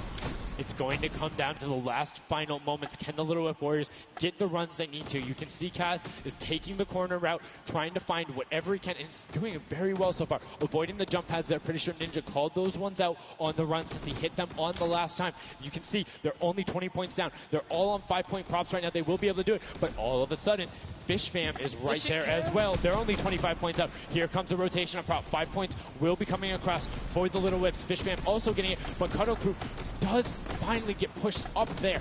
Brilliantly done.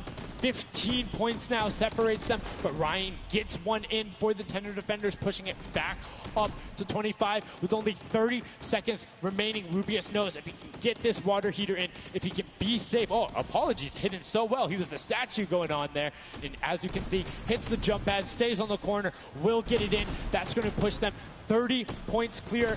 But as I say that, Fish Fam catches right back up. 19 seconds left, Monster, in the final match of set 2 on Junkyard Juke. Can the last minute scores come through? 25 points. They need a run of 10s. Kaz got in. The box is coming just behind.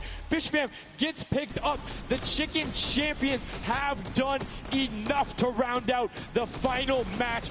Brilliantly done in match 2. Repeat in match 3. They are the Chicken Champions. Excellently done, and they defended their crown. That's right, and you have to give props to everyone else that managed to kind of hold a top 3 lead, especially right there in those final moments. Little Whip Warriors, the Fish Fans really coming up at the end there, you know, bumping up their prize earnings, because every round everyone's a winner, but you can earn just a little bit. You can win a little bit more.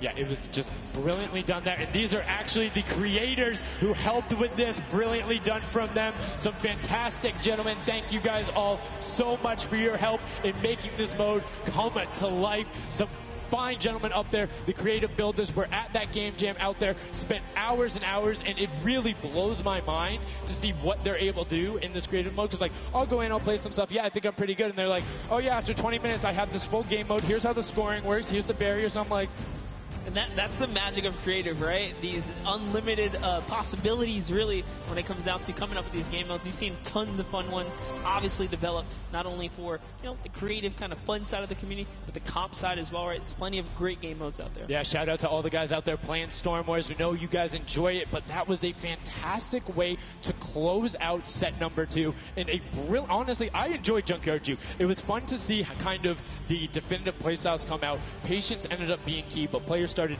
finding the diagonal runs, knowing that, like, hey, I'm going to stick with the statue because this is my comfort, or like, I know on this run I can be blocked by this tree and this dumpster, and I only show myself once.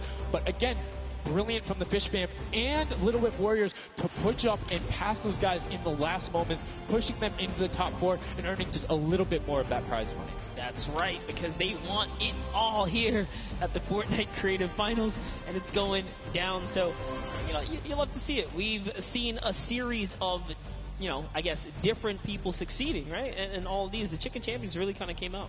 Well, that's what, again, I love about all of this and about creative. There's so many different skills that Fortnite isn't all about one individual thing. You see these guys, and what they're doing is incredibly well. Able to execute the game plan, talk with their teammates, come up with something new, and the Chicken Champions elevated. They were clearly better than the rest at Junkyard Juke, but the question is, will that continue when we get into the Golden Games? Right now, we're going to get a chance to speak with the Chicken Champions, who's up top with Pooks. Pooks, what do you got for us? Thank you so much, Sundown. I am down here with the Chicken Champions, who surprisingly didn't fly the coop. They put on an absolute clinic today in the creative trials. I'm here with Rubius. Now, you guys won the last game as well, so 2 in a row. You guys had a pretty great strategy. Do you want to kind of talk me through that a little bit? Oh, what can I say? It's the power of Norway, the power of Spain, and the power of Detroit. Like, we're crushing it, and we're a chicken, so we're good at hiding. Like, we're not good at shooting and stuff, but at hiding, we're the best. The best strategy, I think, is, well, let him take the big stuff, and we are like the supports. Like, we take the small stuff, the 5 points and stuff like that, and the trick is, don't tell them anybody, but the trick is to go in the corners. Like, no one is watching the corners. It's insane. So no one is watching the corners. I hope all of your competitors did not hear you just say that. Now, he said that you were in charge of taking the big items. Does that put a little bit more pressure on you? No, it's good. It works good, so.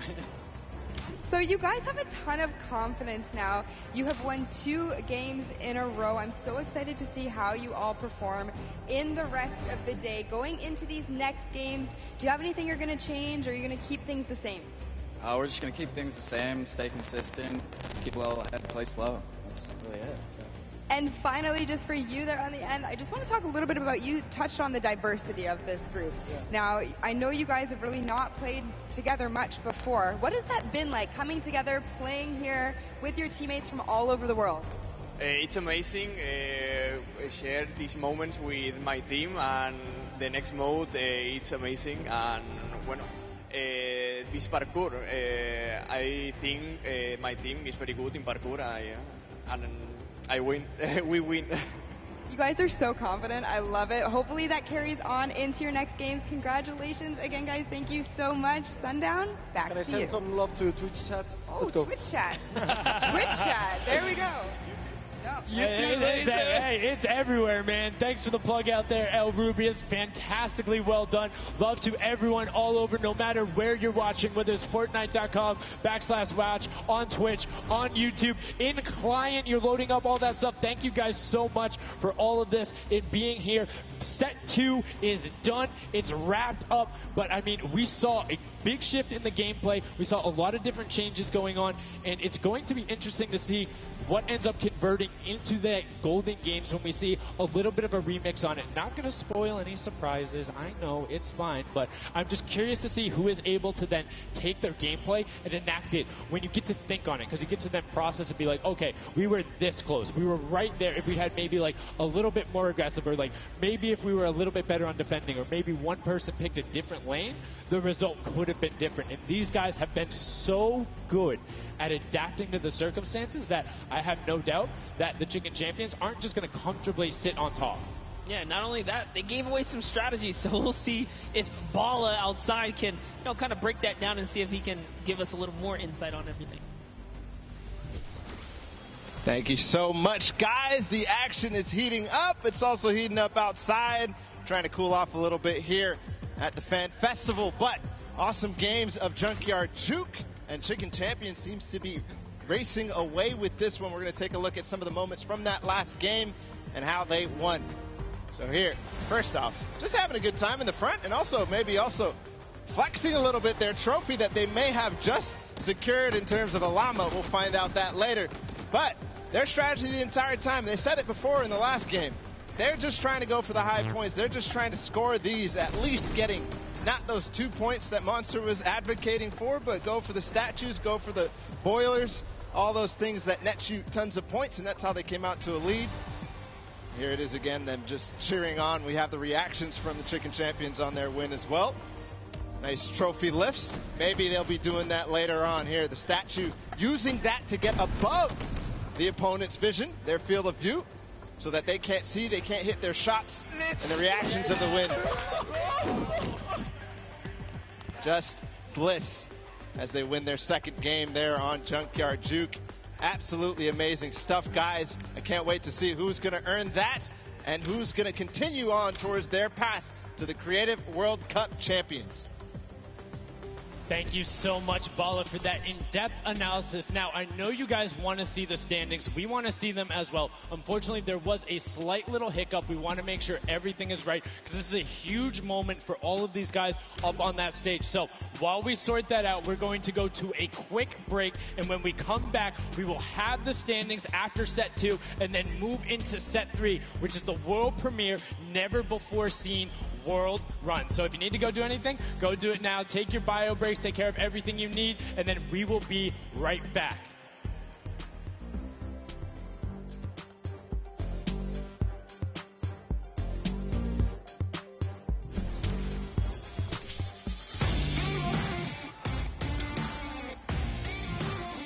Hey, my name's Magma, and today I'm in New York because I qualified for week 4 of the creative trials for Godiga's map. I'm really looking forward to showing my skill set off and meeting all the players and showing everyone what I can do here.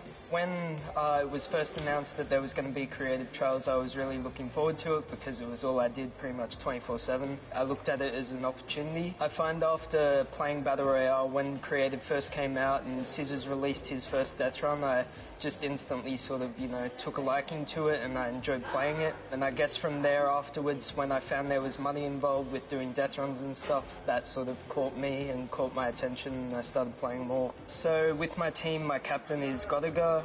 He's a French content creator, and my teammates are Chaps and Ardia. I think we can do really well at the Creative World Cup. I think our team has a good combination of the death run skills, but also the shooting and building and the good chemistry we have in the team. I think it can really make our team do well. I'm Magma, and my team, Raven's Revenge, is going to do really good in the World Cup, and we're going to smash the rest of the competition because we have the Battle Royale skills, building, death run, we have it all.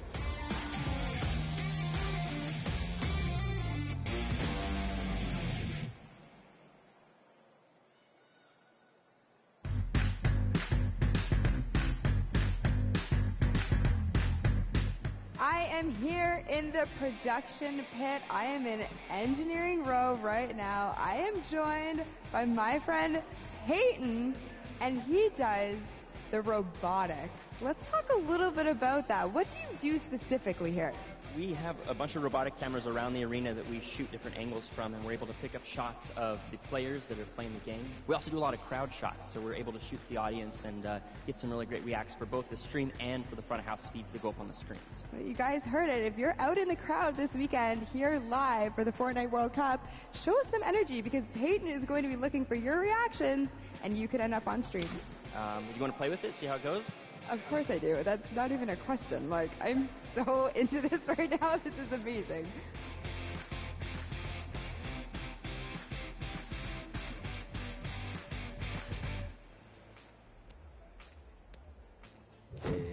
I'm Scarlett. I've come from Japan.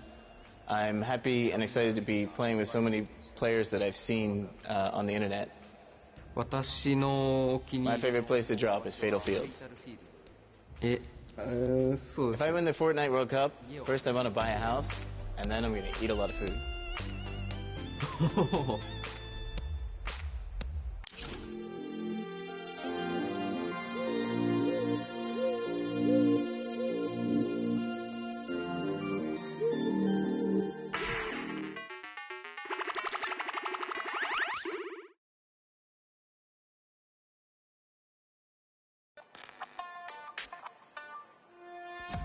Hi, I'm Fortnite and I'm here to compete in the Creative World Cup. I competed in most of the trials and was really excited when they announced the bonus weeks after the original 5 were over. And I competed in the Jadith 100 level map and I had to speedrun 100 levels as quickly as I could. I really enjoyed like all the different styles of maps and death runs that there are, and I really enjoy speedrunning them and trying to get as good as time as I can. The moment I found out that I qualified, it was just insane, and I wasn't sure if I was going to before that, and it was just crazy that I am here. And Fortnite and the Sunshine Soldiers are going to win because we have 2 captains, so we're twice as good. What is going on? We're getting some good practice here for the Fortnite World Cup Creative Finals happening very, very soon. A lot of first thoughts, first looks at the Sky Station Showdown, which is an incredible map. It was a great map. I mean, it mixes a huge new element into the game. You know, you got to protect the person with a sword, capture the objective, but my team, great teamwork, and, you know, we kind of pulled through at the end there. It was awesome. 1,000%. You know, so being able to kind of get your hands on the map, you know, before, obviously, the big moment. Practicing, it's nice. It's huge. It's huge. And so, like you said a second ago, this is a brand new way of viewing Fortnite and playing Fortnite, which is incredible. Exactly. It's super exciting to see what people come up with and then also turning it into a competitive aspect and put it in the game and make this tournament, so. It's amazing. So any general kind of thoughts, concerns maybe about strategy? I don't know. You know, I think we won, so we know the strategy. All right, listen, this is practice still. We've got the big moment coming up very soon, but do you want to shout out your team real quick? Yeah, no, we've got some speedrunners in our midst, actually. We've got Tyler, we've got Zand, and Suzu. They are all speedrunners of death runs. And as you know, later in the Creative Cup, there's going to be a death run involved level, so we're going to take that one home, too. Inspired by the creative man, Scissors himself has made many a streamer, many a content creator very angry with a death run, myself included. Great job with the practice round. We'll see you very soon. I'm excited. Thank you. Ladies and gentlemen, welcome back to the Fortnite World Cup Finals. We are here in day number 1 where the creative finals are going down. The stadium is jam-packed with fans from around the world who have traveled here not only to watch us crown World Cup Creative Finals champions, but also solo and duo champions as well. I'm Zeke, this guy right here is Bala, and we're getting ready to